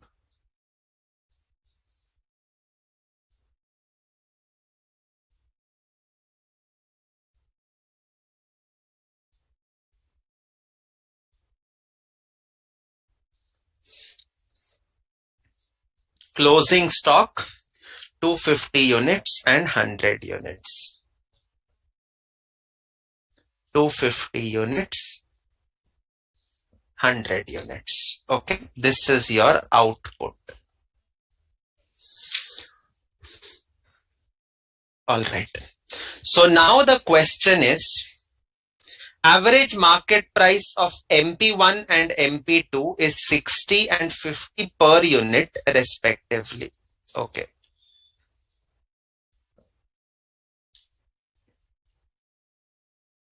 $60, $50. This is selling price. Okay. And of BP sold at 20 per unit. Selling price ₹20 per unit. Okay. This is selling price. This is also selling price. Okay. Next one. There is a profit of 5,000 on sale of byproduct after incurring separate processing charges of 8,000 and packing charges of 2,000. Okay. 5,000 was realized from sale of scrap. This is separate, sold for ₹5,000. Calculate the value of closing stock of MP1 and MP2. Okay. So byproduct के case में processing charges ₹8,000. Packing charges ₹2,000. Packing charges ₹2,000. Okay, I'll give a break once we do this question. Okay, I'll give a break once we finish this. It's almost done. Nothing is left in this question now. Basically, data overload is there. अपने को कुछ, we don't have to worry a lot. Okay, I have to allocate the total joint cost. What is the total joint cost, sir? The total joint cost is 1,50,000 plus 90 plus 65 plus 1,50,000 plus 90 plus 65,000 plus 50,000. So total joint cost is 3,55,000. Okay. This cost I have to allocate to which products? I have to allocate it to MP1 and MP2. That's it. byproduct is sold, scrap is sold. So whatever I get from the sale of this, I have to deduct it. So 3,55,000 is total joint cost minus NRV of byproduct and whatever scrap is there. That's about it. Okay. So now first step is calculation of NRV of byproduct. You know what is NRV. Though we have not touched upon NRV, you know what is NRV. It is the sales minus estimated cost to complete the sale. So your selling price is 2,000 at 20 per unit. But to make it saleable, you have to incur this processing charges and packing charges. Okay. So sales value of byproduct is 2,000 units at rupees 20 per unit. This is, let me write the question. Illustration 8, page 7.15. Okay. Sales value 40,000. But to make this sale, you will be deducting processing charges 8,000 less packing charges 2,000. So this comes to 30,000. What is this 30,000? NRV of byproduct.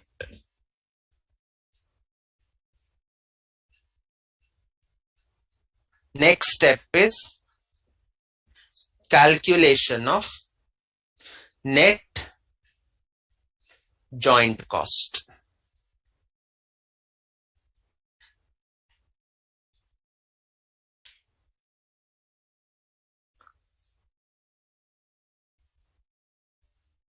Total joint cost 3,55,000. कहाँ से मिला? I got it from here. Okay. Total of the joint cost 3,55,000 less NRV of byproduct 30,000. That's right, Lata Prakash. And then is it done? No, I have considered byproduct. Scrap is also there, no, sold for 5,000. So less sale of scrap 5,000. So I will be deducting 35,000 in all. So this comes to 3,20,000 net joint cost. And now I will have to allocate this net joint cost to MP1 and MP2. Okay, so I will have to allocate it to MP1 and MP2.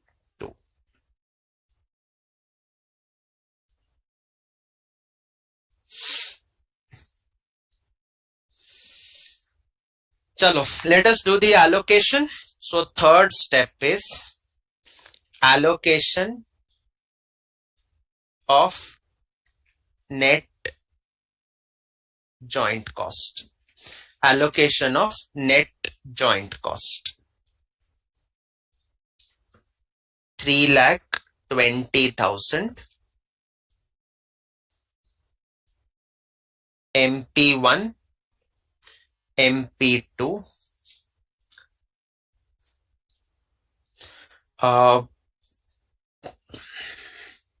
output 5,000 4,000 units.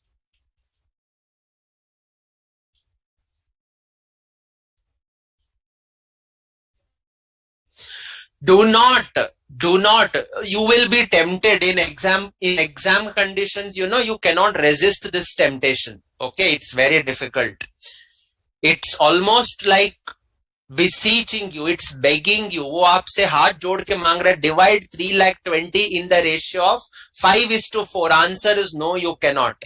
Why? because that is going to be based on the sale value.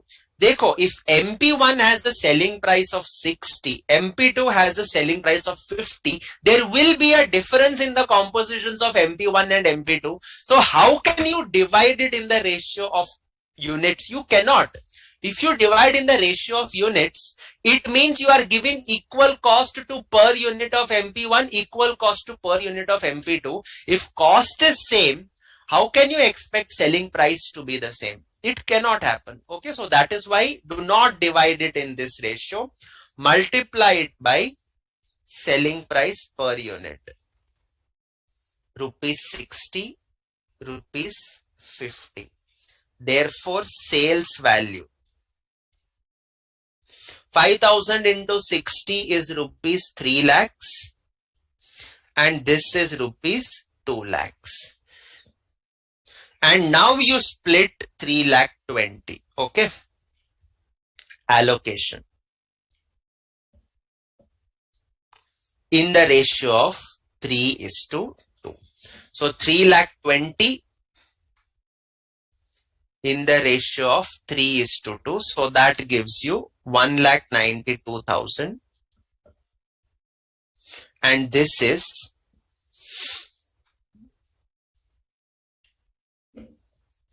1,28,000. Therefore, joint cost per unit. How will you get? 1,92,000 divided by 5,000, 1,28,000 by 4,000. 32. And this is 38.4.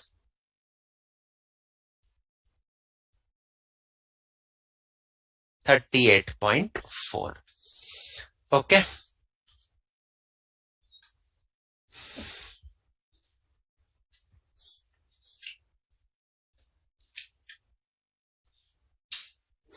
Copy this down. Sheena, Jain, Sairam, Anush, Lata Prakash.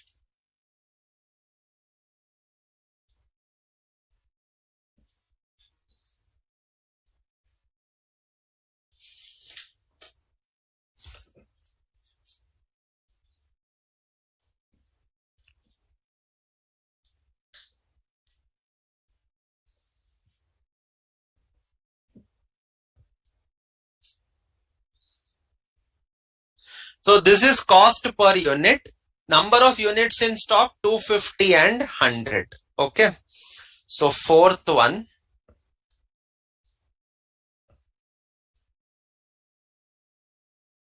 Valuation of closing stock.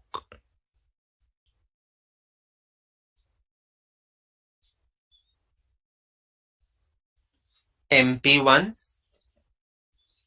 MP2.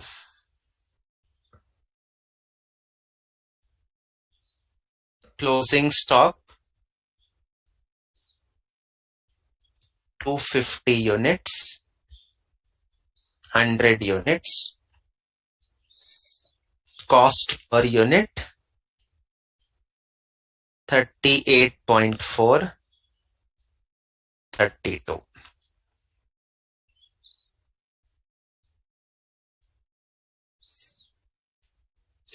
Just multiply 38.4 into 250, 9,600, and this is 3,200. That's it. Okay. That's it.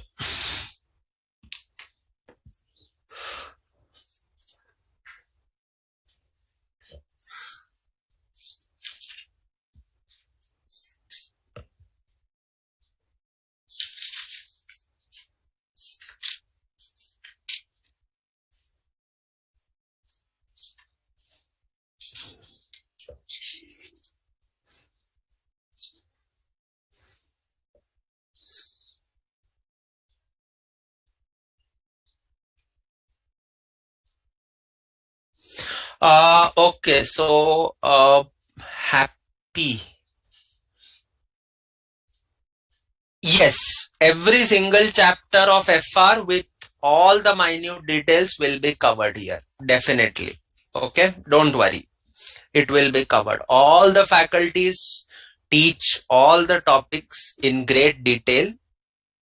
So you will get a complete idea of each Ind AS, each chapter of FR, but you will have to also put in efforts from your end. Okay. You will get access to the notes also. So there is this BOS app that you can download, which will have all the notes uploaded by the faculty. You could also alternatively log into live.ici.org/BOS/VCC, and there you can check if you're a final student. So select final and you can get access to the notes, etc. Okay. So everything is available.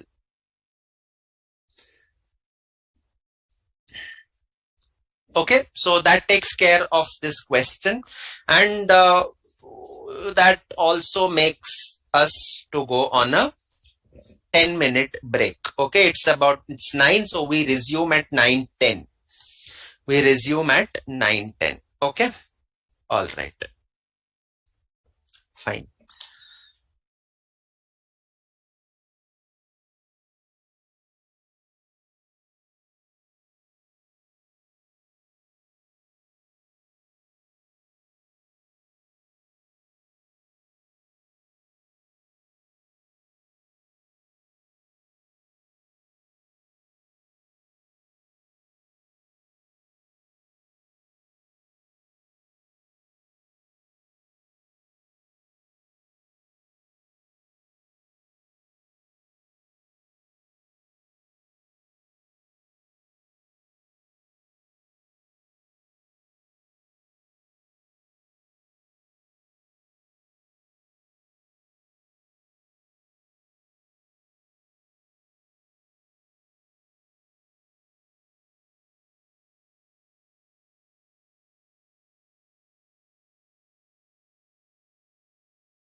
Okay. All right. So, welcome back. So we discussed so far the cost. Just the last part that we discussed was the allocation of joint cost in the case of joint products and byproducts. Okay. So with that, we almost completed the cost part.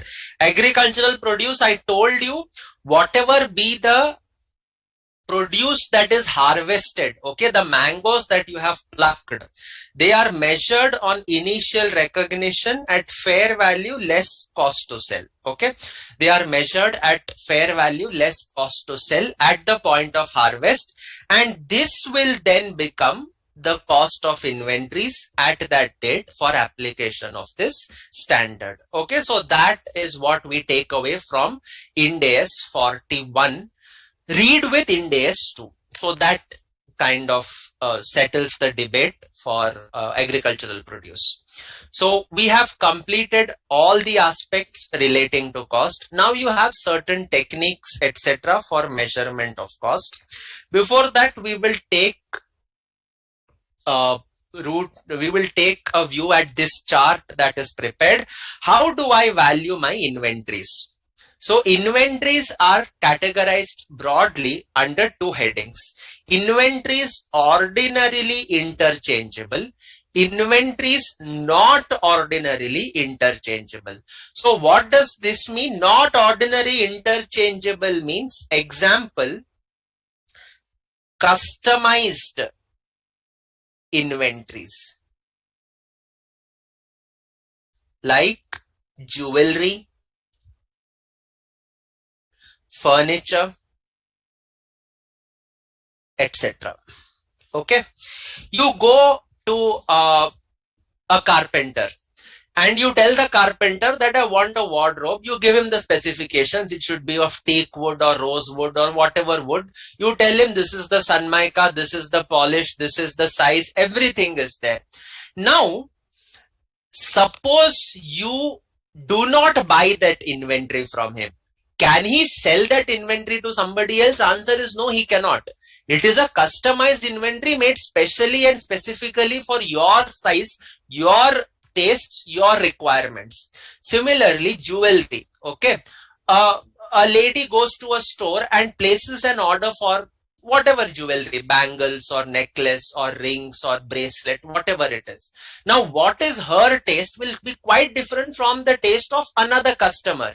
So the jewelry store will prepare the inventory, will prepare the jewelry as per the needs of the customer in question, and therefore these inventories will not be ordinarily interchangeable.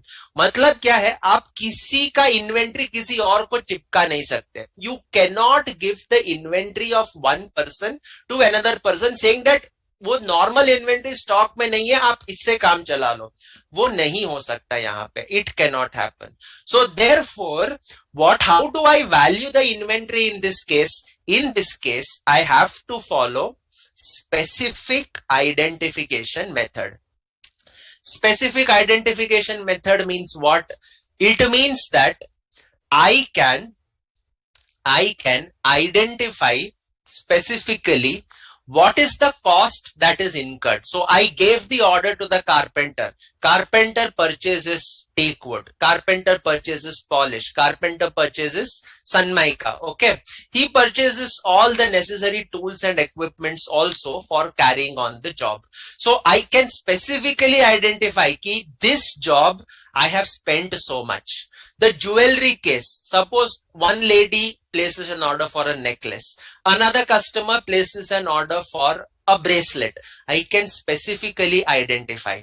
I cannot say tomorrow to the customer ordering a necklace that necklace to nahi hai, aap bracelet se kaam chala lo. You cannot even say that quantity of gold is same. So value be same, right? It's not possible. Okay, it's not possible. So therefore, I can specifically identify what is the amount of expense of material, labor, conversion cost, etc. that has gone in that inventory. And therefore, for not ordinarily interchangeable inventories, we follow specific identification method. Inventory ordinarily interchangeable.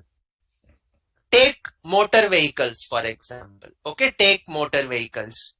You go to buy a scooter.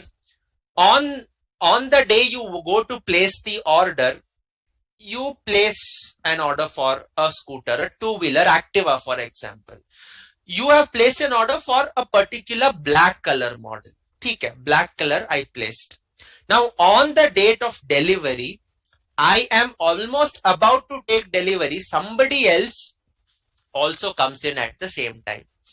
So what they do is, he's a loud customer, a little boisterous customer. So what it is, हम पहले उसका sale कर देते हैं. So what was supposed to come to you, the black Activa, that was given to him. There was another black Activa that is there. After that customer comes and goes, the other black Activa is given to you. चिपका दिया. It was meant for either for stock or it was meant for a subsequent sale, but that was given to you. And do I have any objection? I don't, because it's essentially the same vehicle, the same scooter, the same features, the same cost, everything is the same. So these become inventories that are ordinarily interchangeable. Okay. Pens, iPads, electronics, all of them are inventory ordinarily interchangeable. So when that is the case, how do I value the inventory? Two methods are there. First one is historical cost. Second one is non-historical cost. Historical cost method, you know this better than me. You've been doing it right from, I think, the moment you have opened your eyes to the commerce field. You know FIFO, you know weighted average. So historical cost methods means we follow either FIFO or weighted average. LIFO not permitted under Ind AS 2. LIFO is not permitted under Ind AS 2. So therefore, though it is a valuation technique, we ignore LIFO because it's specifically not permitted. Why LIFO is not permitted under Ind AS 2? Okay, so ye to ho gaya theory.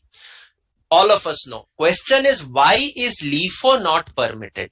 See, when I follow LIFO, what is the concept of LIFO? Last in, first out. The concept of LIFO is last in, first out. That means the latest purchased inventories are sold first. So then the latest purchased inventories are sold first. Look at the P&L. In the P&L, I am having sales. Sales will happen at the respective selling price. Against the sales, I recognize the cost. Now in LIFO, the cost will almost be equal to the current cost, because whatever is purchased latest will obviously be sold first. So it is almost current cost profit and loss account. The latest cost is expensed in the P&L. So P&L ko leke there is no problem. The problem comes in the balance sheet. If a reader looks at the balance sheet inventories, he will find very old inventories appearing in the balance sheet at old values. So the balance sheet will give not a current picture, it will give an older picture. And that is why they said LIFO we will avoid. We will stick to either FIFO or weighted average method. No LIFO. Okay. So that is historical methods. Okay. Non-historical cost methods. These are approximations. Okay. This is almost, you can take actuals, because you have the cost figures. Okay. You have the cost figures. You just have to do the working. This is approximations. This is approximations. You will not get an accurate figure. You will get an approximation. You will get something known as an approximation. So how will I get these approximations? By two methods. Either retail method, which you also call as adjusted selling price method, or standard cost method. Now, what do you mean by retail inventory method? You go to a store like Reliance Mart will come up, or More is there, or any departmental store that is there in your city. Okay, any departmental store. Now these stores sell groceries. Okay, now these groceries are rapidly moving. Okay, rapidly moving means they have a fast movement. Now, when they have a fast movement, it becomes almost impractical to do a stock take on a regular basis. Almost impractical. Okay, 31st March, 1st April, very difficult to take. Very difficult to go for an inventory count. So what the standard tells is it understands the difficulty involved and it says, look at the selling price of inventory. Since margins will almost be constant, take the selling price, deduct the margins. What you are going to get is an approximation of the cost. What you are going to get is an approximation. So cost is determined by reducing sales value by the appropriate gross margin percentage. So with that, I get an appropriate. See, when I prepare my financial statements, what is necessary? Is perfection necessary or is fair view necessary? Perfection is not important. Fair view is adequate. In a fast moving store, the cost involved to do the stock count is extremely high and impractical. So I go for a retail inventory or adjusted selling price method. That will help me to arrive at an approximate cost of my inventories. That is the first case. Second case is standard cost method. Standard cost method, it takes into account the normal levels of material, supplies, labor efficiency, capacity utilization. Typically standard equipment like laptops, cell phones, etc. You can follow standard cost method because they work against standard quantities of material, standard quantities of labor, what is the efficiency, capacity utilization. So you remember you used to compute the variances in your standard costing chapter. Material cost variance, material mix variance, material efficiency variance, same for labor, overheads capacity utilization variance. Okay, so for all those things, we could follow the standard cost. So we follow standard cost method and determine the cost of the inventory. Okay, so that takes care of my inventory valuation techniques. Okay, we are all aware about FIFO, weighted average, retail inventory, standard cost method, specific identification method. These were there in AS2 also, but we do not see them on a regular basis. So these are the inventory valuation methods. Is it okay? Have you understood inventory valuation techniques? What are the methods that are done? Yes. Any doubts? Any doubts so far? No doubts? Okay. So, measurement of techniques of cost, you have a question. Beauty products, cosmetics, sells hundreds of different brands. Each product is quite similar with a short life cycle. Point of sale and inventory system not yet fully functioning.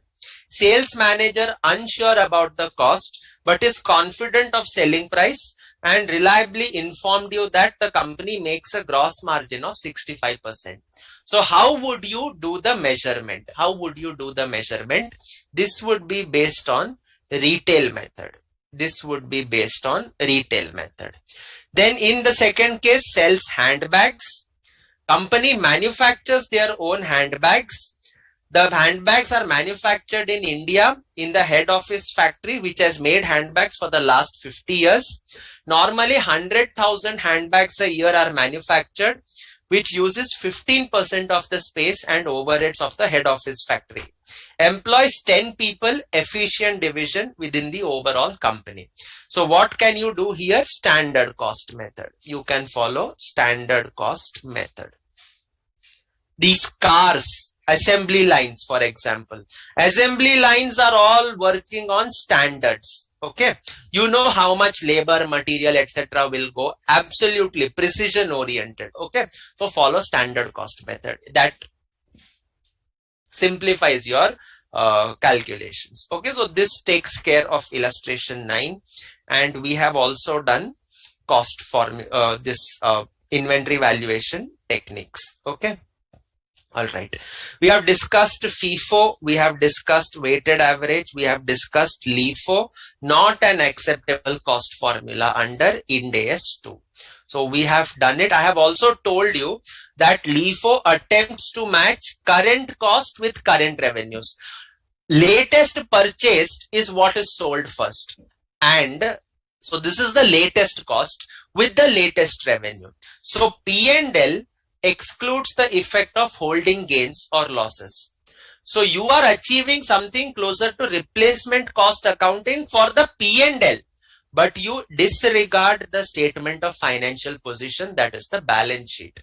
So what happens is the balance represents earliest purchases of items, resulting in inventories being stated bearing little relationship. Little relationship means no relationship. Okay. That means what? Balance sheet में कौन सा आदम के जमाने का cost का inventory दिखेगा आपने को, which is not meaningful. Okay. And that is why LIFO is not permitted. Okay. So example 4, I leave it for homework. See, you have done inventory workings, inventory registers. Okay. So I will not touch much upon that because that is just the clerical calculations. I hope you can try it out.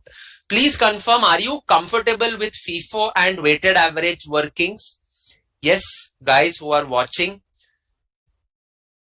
Guys who are watching, have you prepared stock registers in costing? You would have prepared. झूठ मत बोलो. Okay, आपने बनाया होगा. You would have done weighted average and FIFO there. And you would also have done it in your foundation. Foundation chapter, you had inventory as one of the chapters where you studied perpetual inventory system, etc. There you had prepared stock registers for the accounting paper. I think some of you are, I don't know whether you are foundation or CPT. Whatever it is, you had stock register preparation. So just confirm, are you comfortable with stock register preparation, receipts, issues, closing balance, quantity, rate, amount, and then you used to do the calculations? Are you comfortable with that, or you need me to do a question? You have prepared it. Great enough. So Sairam has confirmed. So I leave this for homework. Okay. All right. Okay. This is important. An entity shall use the same cost formula. Cost formula means FIFO or weighted average. Okay. Having a similar nature and use to the entity.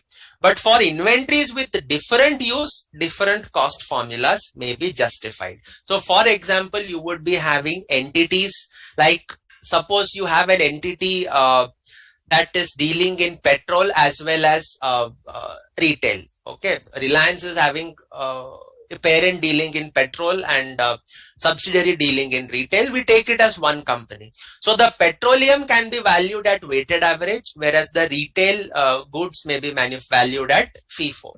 It's perfectly permitted because they are different nature or use. Okay, but same category of inventories, you have to follow the same method. So this is a simple question.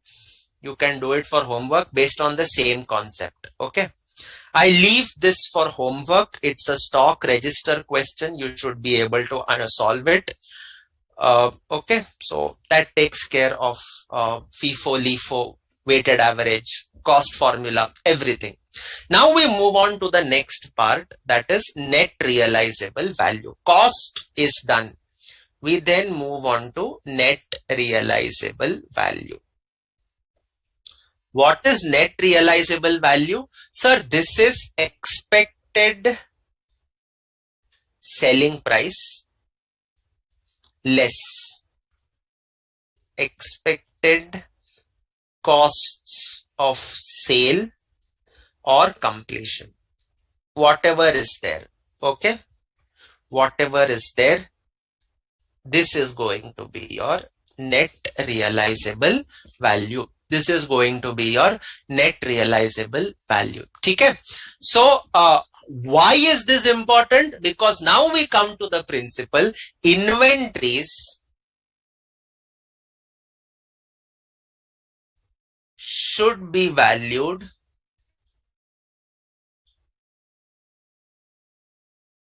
at lower of cost or net realizable value. lower of cost or net realizable value. That is why NRV is important. And once you know NRV, then it is just a matter of comparing. If cost is less, don't do anything. Inventory is appearing at cost. If cost is high, NRV is less, you will have to do a provision for writing down the inventory. That provision will be charged to the P&L. So you will pass the entry P&L account debit to provision for inventory write down, and your inventories will then continue to appear at net realizable value. Okay, it will appear at net realizable value. Is it okay? So that takes care of net realizable value. There is nothing much to be discussed in that. So you can check here whether the following cost should be considered while determining NRV. Which cost? Cost of completion of work in progress. Obviously, you cannot sell WIP. You have to sell finished goods. Finished goods ka selling price I know. I know the selling price of finished goods, but to achieve the selling price, I have to complete the WIP. So you will consider this. Okay. So yes. Trade discounts expected to be allowed on sale. This is affecting my expected selling price. So selling price will become lower because of trade discount. So will you consider it? Answer is yes. But cash discount expected to be allowed for prompt payment. Will you consider this? Answer is no. This is more of a financing relationship. This is not related to your trade discount. Okay, so this will not be deducted. Okay, so A, B and C. So that takes care of illustration 12. The next one is, all right. So we do 13. ABC manufactures and sells paper envelopes. The stock of envelopes was included in the closing inventory at a cost of 50 per pack. During final audit, the auditors noted that the subsequent sale price for the inventory was 40 per pack. So I'm having a situation where this is illustration 13, page 7.24. Okay.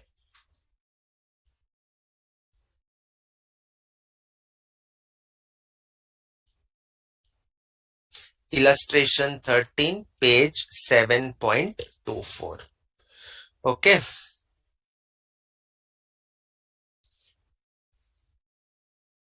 So now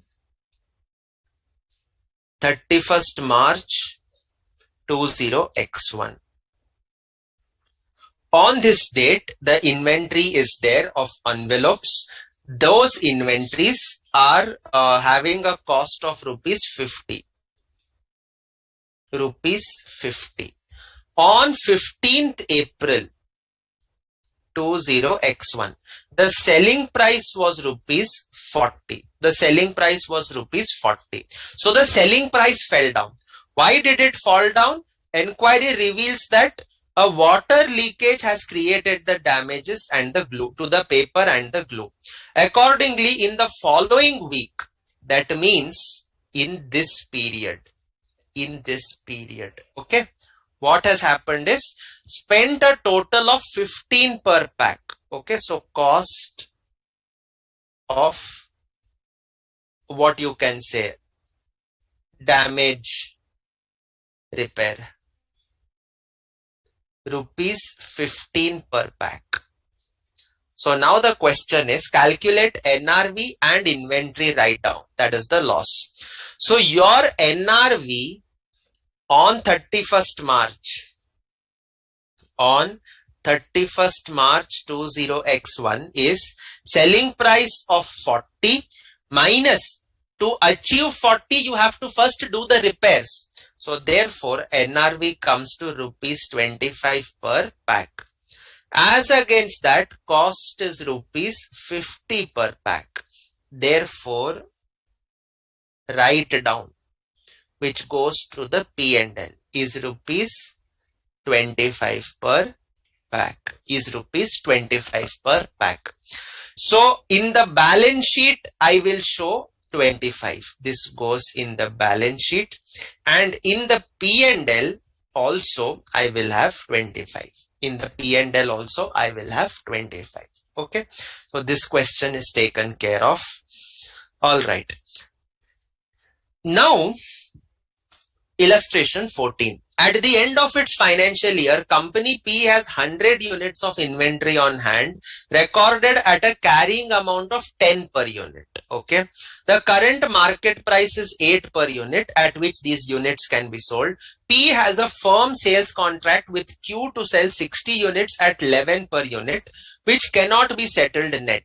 Estimated incremental cost is rupees 1 per unit.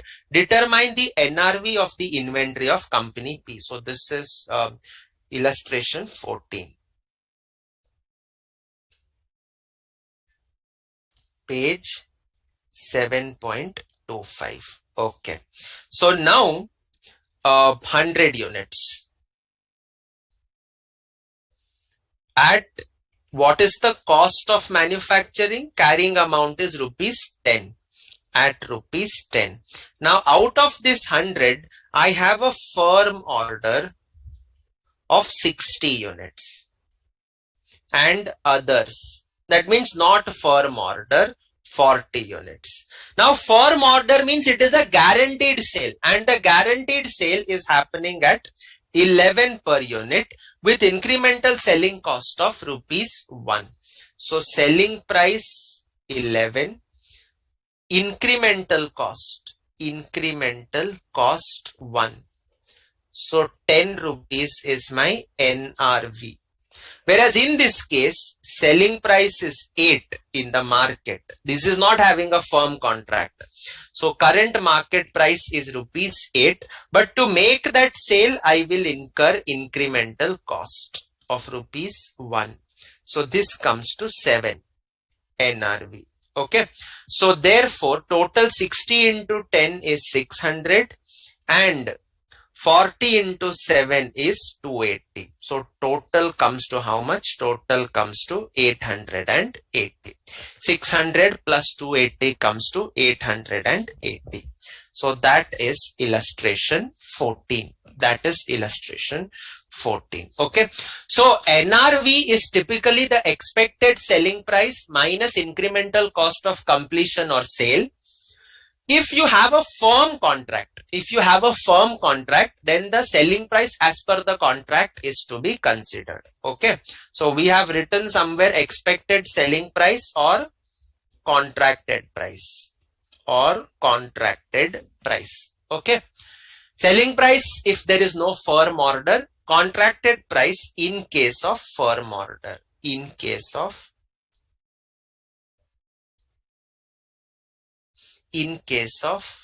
firm order. Okay. You follow that. Is it okay? So that takes care of illustration 14. And then illustration 15. Okay, fine. So now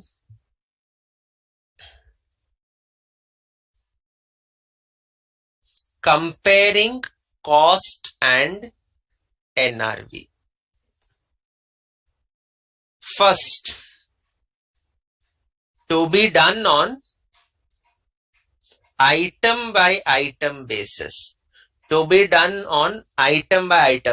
This is the first preference. Means each item check the cost, check the NRV, whichever is lower, take it. Each item. If one is not possible, then compare cost and NRV on group basis. So if your company has multiple divisions, each division can be taken as one group, and then you total up the inventories of each group and compare the group inventory with the group inventory cost with the group NRV and arrive at the whatever is lower. Like that you do for each division and ultimately show the total amount in the balance sheet. Okay. If it is on geographical basis, each country you could do it basis that. Okay. So it depends. Okay. But preference is what? I will have to do it on an item by item basis. मैं group by group नहीं कर सकता. Okay. But if one is not possible, then you can compare it on a group by group basis. Okay. So 4 items are there. Inventory A1, A2, B1, C1. I have the cost 8, 14, 16, 6. Okay. NRV is sales price minus selling cost. This is NRV. So this is 7,300. This is 17,800. This is 16,800 and this is 17,350 minus. Okay, so you can check this up. So now compare 8,000 cost or NRV, whichever is less. So NRV 7,300. In all the remaining three, cost is less. So cost, so 43,300. Okay. So this is what you will have to do it. This is what you will have to check and compare. All right. So this takes care of how do I do the comparison? How do I do the comparison? Now,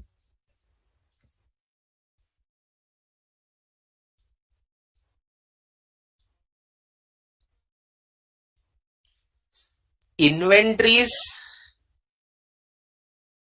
at lower of cost or NRV. Now my inventories could be finished goods also, could be raw materials also. When I talk about NRV, it means that my inventories will be sold. So therefore, typically the understanding is that NRV applies only to finished goods. NRV applies only to finished goods. Sir, raw material to apne ko kuch karna hi nahi hai. We don't have to do anything for raw material because we have to use the raw material. We are not selling the raw material. We will be consuming. So raw material will always appear at cost. This is the general understanding, but that is not the case. Raw material also will have an inventory NRV implication. It also has an NRV implication. What is that? The standard says that if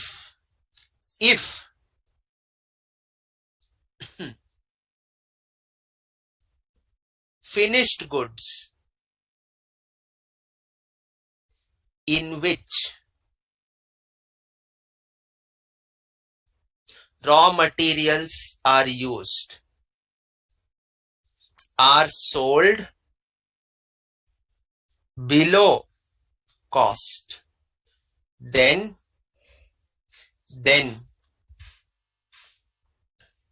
raw materials would be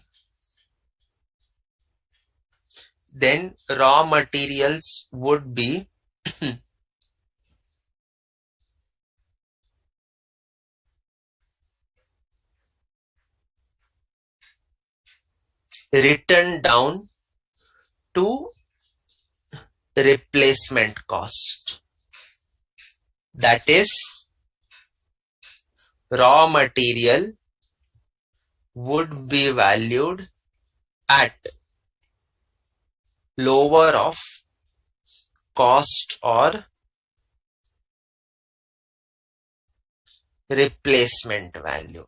You cannot say NRV for raw material because raw material though you are not going to sell. So therefore there is no concept of NRV for raw material. There is a concept of replacement value. So if the finished goods in which the raw materials are being used, those finished goods are sold below cost. So the finished goods are sold below cost. Finished goods are sold below cost. It means there is a write down. There is a write down.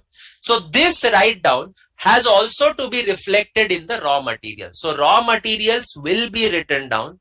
Raw materials will, yeah, that's right. Sheena Jain. Yes. So 60 into 10, 40 into 7. So that gives you 600, 280, 880. Okay. So that is clear. Okay. So if finished goods are sold below the cost, then what will happen? You have to also give the corresponding effect in the inventory of raw materials also. You cannot say that raw material I am not selling, so I will not do any write down for raw material. Array, the finished goods are gone below cost. That means there must be an impact on raw material cost also. So you check the current replacement cost. If the replacement cost is high and raw material cost is less, don't do anything. But if your cost is high and replacement cost is less, then you will have to do a write down of raw materials also. You will have to do a write down of raw materials also. Okay. However, if such finished goods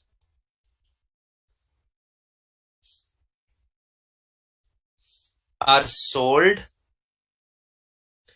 above cost, comma, if such are sold at or above cost, comma, no need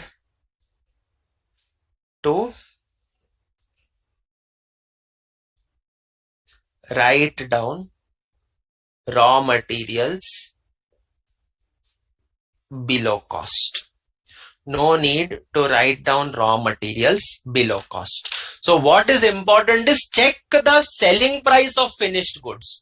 If those finished goods are sold below cost, then raw material write down is necessary by comparing it with replacement cost. If the finished goods are sold at or above cost, then don't do anything to raw material. वो जैसा है वैसा रहेगा. Okay, it will continue as it is. Okay, so this chart is given.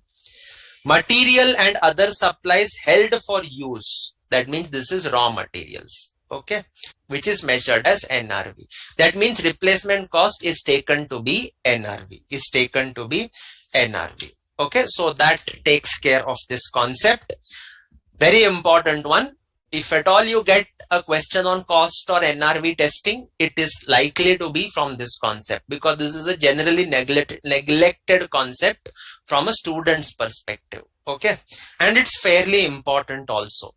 So now look at this. Opening inventory, you have finished goods 1000 at 25,000, raw materials 1100,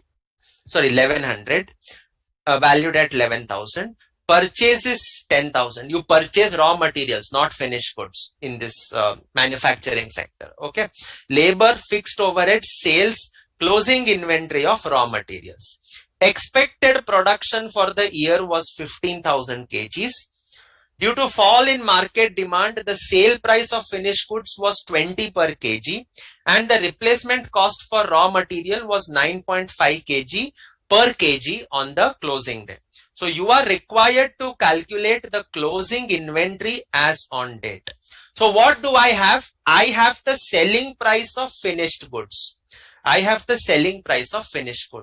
Due to fall in market demand, selling price is 20. Doesn't matter. I need to find out the cost, first place. I need to find out what is the cost of that inventory. So inventory cost, what all will come, sir? Material consumption, labor and overheads. These three will come. So material consumption, opening stock of raw materials 1100 plus purchases 10,000 minus 900. So 1100 plus 10,000 minus 900.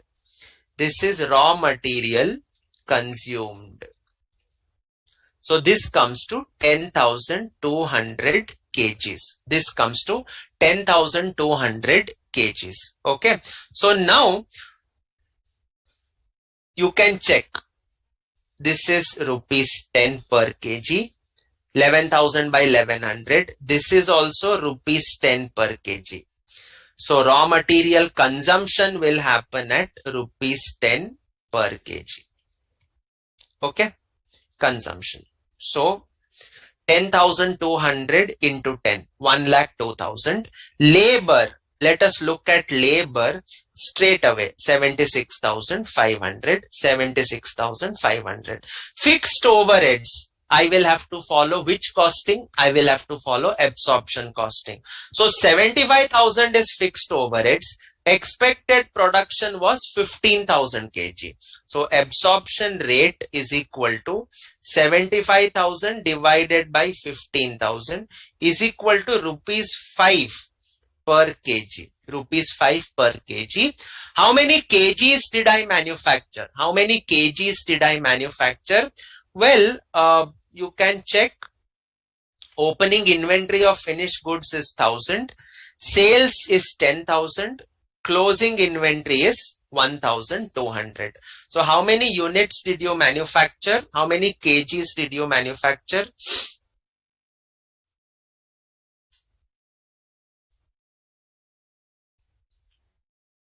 कितने kg बनाए आपने?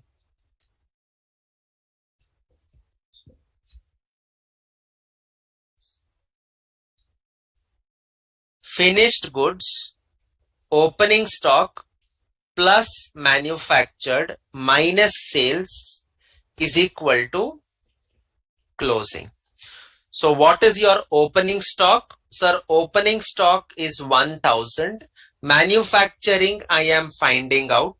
Sales is 10,000. That leaves you with a closing of 1200. Therefore, X is equal to 10,200. So you have manufactured also 10,200 kgs of finished goods. Okay.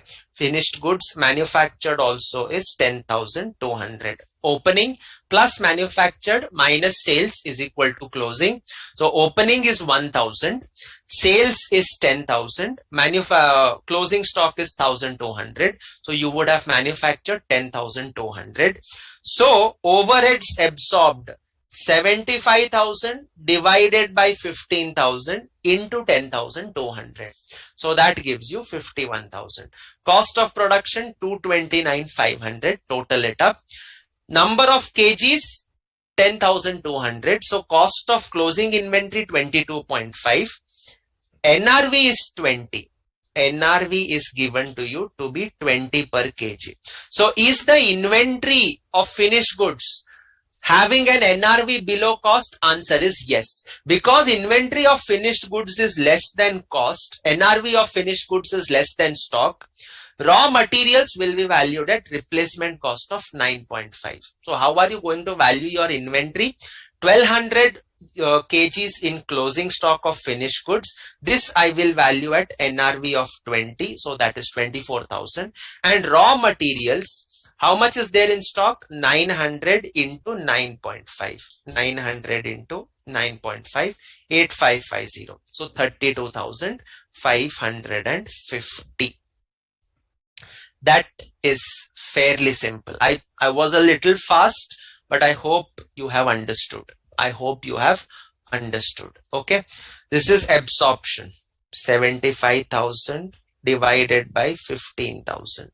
Absorption rate into 10,200 kg production. This is not raw material purchased. Oh, it is just a coincidence that it came out to be equal. Okay, so that takes care of the question. I leave illustration 17 for homework. It's quite simple. Same like item by item or group by group basis. So you should be able to do it. Acha, are you permitted to reverse your write down? Definitely. If there is evidence that selling price has increased, then you can reverse the write down. The reversal should be to the extent of the cost. Okay, you cannot reverse and go beyond the cost. Your inventories cannot appear with a profit markup in that. So you can reverse whatever is written down previously, not beyond that. You can reverse whatever is written down previously.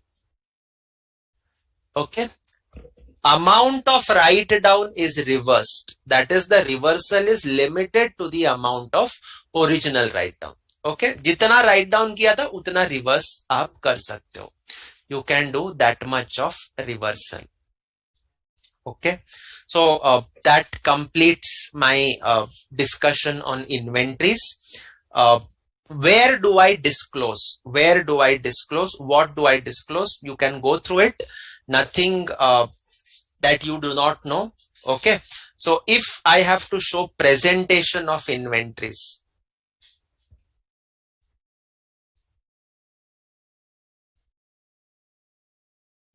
presentation of inventories in balance sheet, where will I show? Current assets I will show as inventories, and then in notes I will show the breakup. I will show the breakup. What I will show? Raw material, work in progress,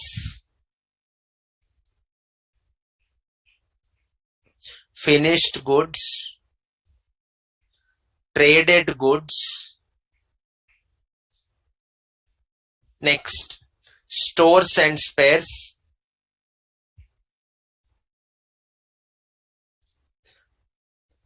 primary packing material,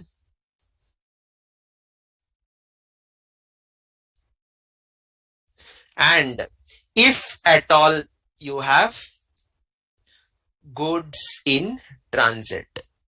Agar hoga to. This could be raw material, finished goods, traded goods, stores, or packing material. Anything. Okay.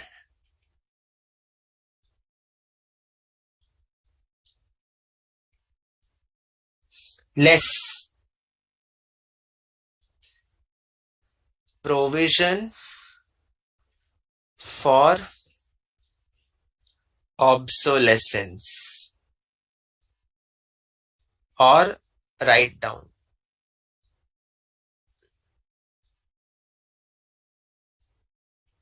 So this is the inventory figure that ultimately goes in your balance sheet. When I talk about your P&L, in the expenses heading, you would broadly be having cost of raw materials consumed, purchase of traded goods, change in inventories. So change in inventories would be opening stock minus closing stock of finished goods, work in progress, and traded goods. So these are the three broad categories. And additionally, as an expense, you would be having any inventory write down also appearing in the P&L. Reversal of write down also would appear in the P&L. Reversal of write down would also appear in the P&L. Okay, so with that, all the aspects of inventory, that is Ind AS 2, is discussed.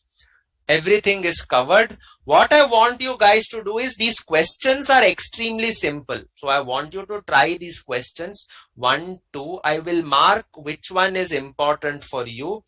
Try to do illustration this question 2. It's simple, but thoda sa theory hai, aap pad lena. Try to do illustration this test your knowledge question 3. Question 4, question 6 is also important. 4 and 5 is quite simple to what we have done. You should not find any difficulty. Ignore this full capacity in question 4. Take normal capacity. That's the only thing. Okay. You should be able to get all the test your knowledge questions. Okay. Nothing is difficult in this. All right. Nothing is difficult. So try this out. You should be in a position to do. So we have concluded the standard. I had a query on absorption costing. In case of absorption, what is to be done, etc. So to just wrap up the entire session, inventories, we discussed the objective of this standard to check what, to see the accounting treatment prescribed for inventories. What will appear in the balance sheet, what will be expensed in the P&L. So scope exclusions, you are broadly having complete exclusion, financial instruments and biological assets, including agricultural produce at the point of harvest. Partial exclusions, only measurement is excluded. That will include your agricultural produce after harvest. So that is excluded. Commodity broker inventories measured at fair value less cost to sell. So these two will be excluded as far as measurement principles are concerned. Otherwise, their inventories are genuinely inventories. They will appear in the inventories for the purpose of presentation and disclosure. Then we discussed what is an inventory. Inventory consists of raw materials, work in progress, finished goods, primary packing materials, stores and consumables having an amount having a useful life less than 12 months, and finally even traded goods. Okay, so these were the 6 broad categories of inventories that you can find. Once this is done, we also discussed inventory measurement principle, lower of cost or NRV. When I spoke about cost, it includes cost of purchase, cost of conversion, and other cost. So cost of purchase, you will be having invoice price, import duty, non-refundable taxes, transportation, handling costs, and you will deduct trade discount. Cash discount not to be deducted because that is going to be your financing arrangement kind of a benefit that is given. It's not related to the price or cost of the inventory. So that is not included. Okay, we then move on to the cost of conversion. In cost of conversion, we have materials, labors, we have variable overheads which are directly linked to my output. So per unit I can find out. Fixed overheads, you have to follow absorption costing. So when I talk about absorption costing, we basically find out an absorption rate, which works as budgeted overheads divided by budgeted level of activity. Levels of activity could be any of the 6. They could be output, they could be labor hours, machine hours, percentage of material cost, percentage of labor cost, percentage of prime cost. However, what we have to see is Ind AS 2 tells us that you will follow absorption costing to allocate the inventory, to allocate the fixed overheads to each unit of inventory. So as long as you are not having any over absorption, it is fine. If what you incurred is what is absorbed, well and good, your budgets and estimates and actuals went perfectly in sync with each other, which generally won't happen. In case your actual production is less and normal capacity was more, normal capacity that the entity wishes to achieve, that is the basis for calculating the absorption rate. So if you have produced lower than normal capacity, you will not absorb the entire overheads. There will be some unabsorbed portion. That unabsorbed portion would be expensed to the profit and loss account. However, if there is an excess production than normal capacity, very, very remote, but suppose it happens, then you will not record that over absorption. Instead, you will modify the absorption rate itself and record the allocated fixed overheads as the actual fixed overheads. So that takes care of cost of conversion. Then we also discussed joint products and byproducts. What do we do? Joint cost has to be allocated between the joint products after deducting the NRV of the byproducts. How will you allocate? Will you allocate based on output? Answer is no. You will allocate it based on the relative sales value, either at split off point or at the final selling point. Okay, so that is how you will distribute the joint cost, net joint cost. So once that is done, we then moved on to net realizable value, which is expected selling price minus cost of making the sale in the case of finished goods. You will consider cost to complete the WIP also in the case of determining NRV. And third one is you will also consider you will consider trade discounts, etc., while determining estimated selling price. Okay, but you will not deduct cash discounts because that is not related to the arrangement. Okay, it's more related to prompt payments. So that is done. Then the next one, we saw that raw materials also would be subjected to NRV testing if the finished product in which they are consumed is sold below cost. Then raw materials cost will be compared with current replacement cost. If the replacement cost is lower than the cost of raw materials, you will ultimately do a write down of raw materials also. These NRV cost testing, cost versus NRV, ideally it should be done on an item by item basis, but you can also follow what you can say group comparison. Finally, we discussed inventory cost valuation techniques. Inventories not ordinarily interchangeable, specific identification method.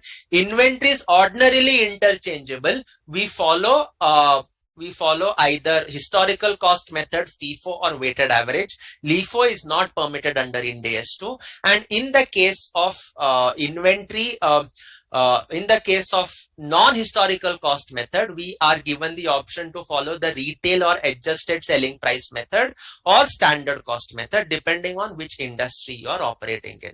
Presentation in the balance sheet, you will show inventories under current assets and give the complete breakup of inventories, adjusting it for provision for obsolescence or write down.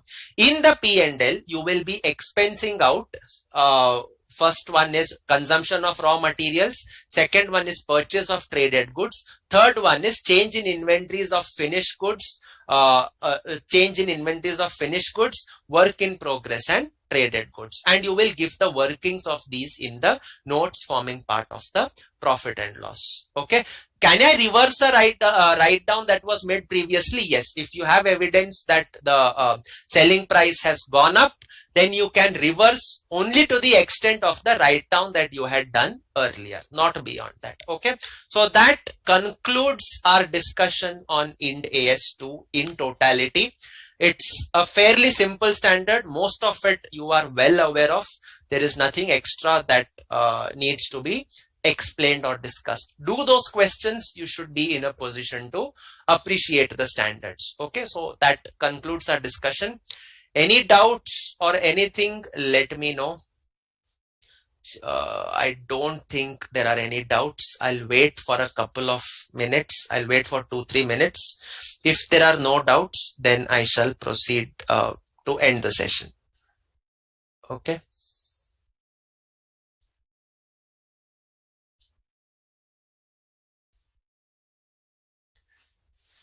Sheena Jain, Sairam, Lata Prakash, Himanshi Sethia.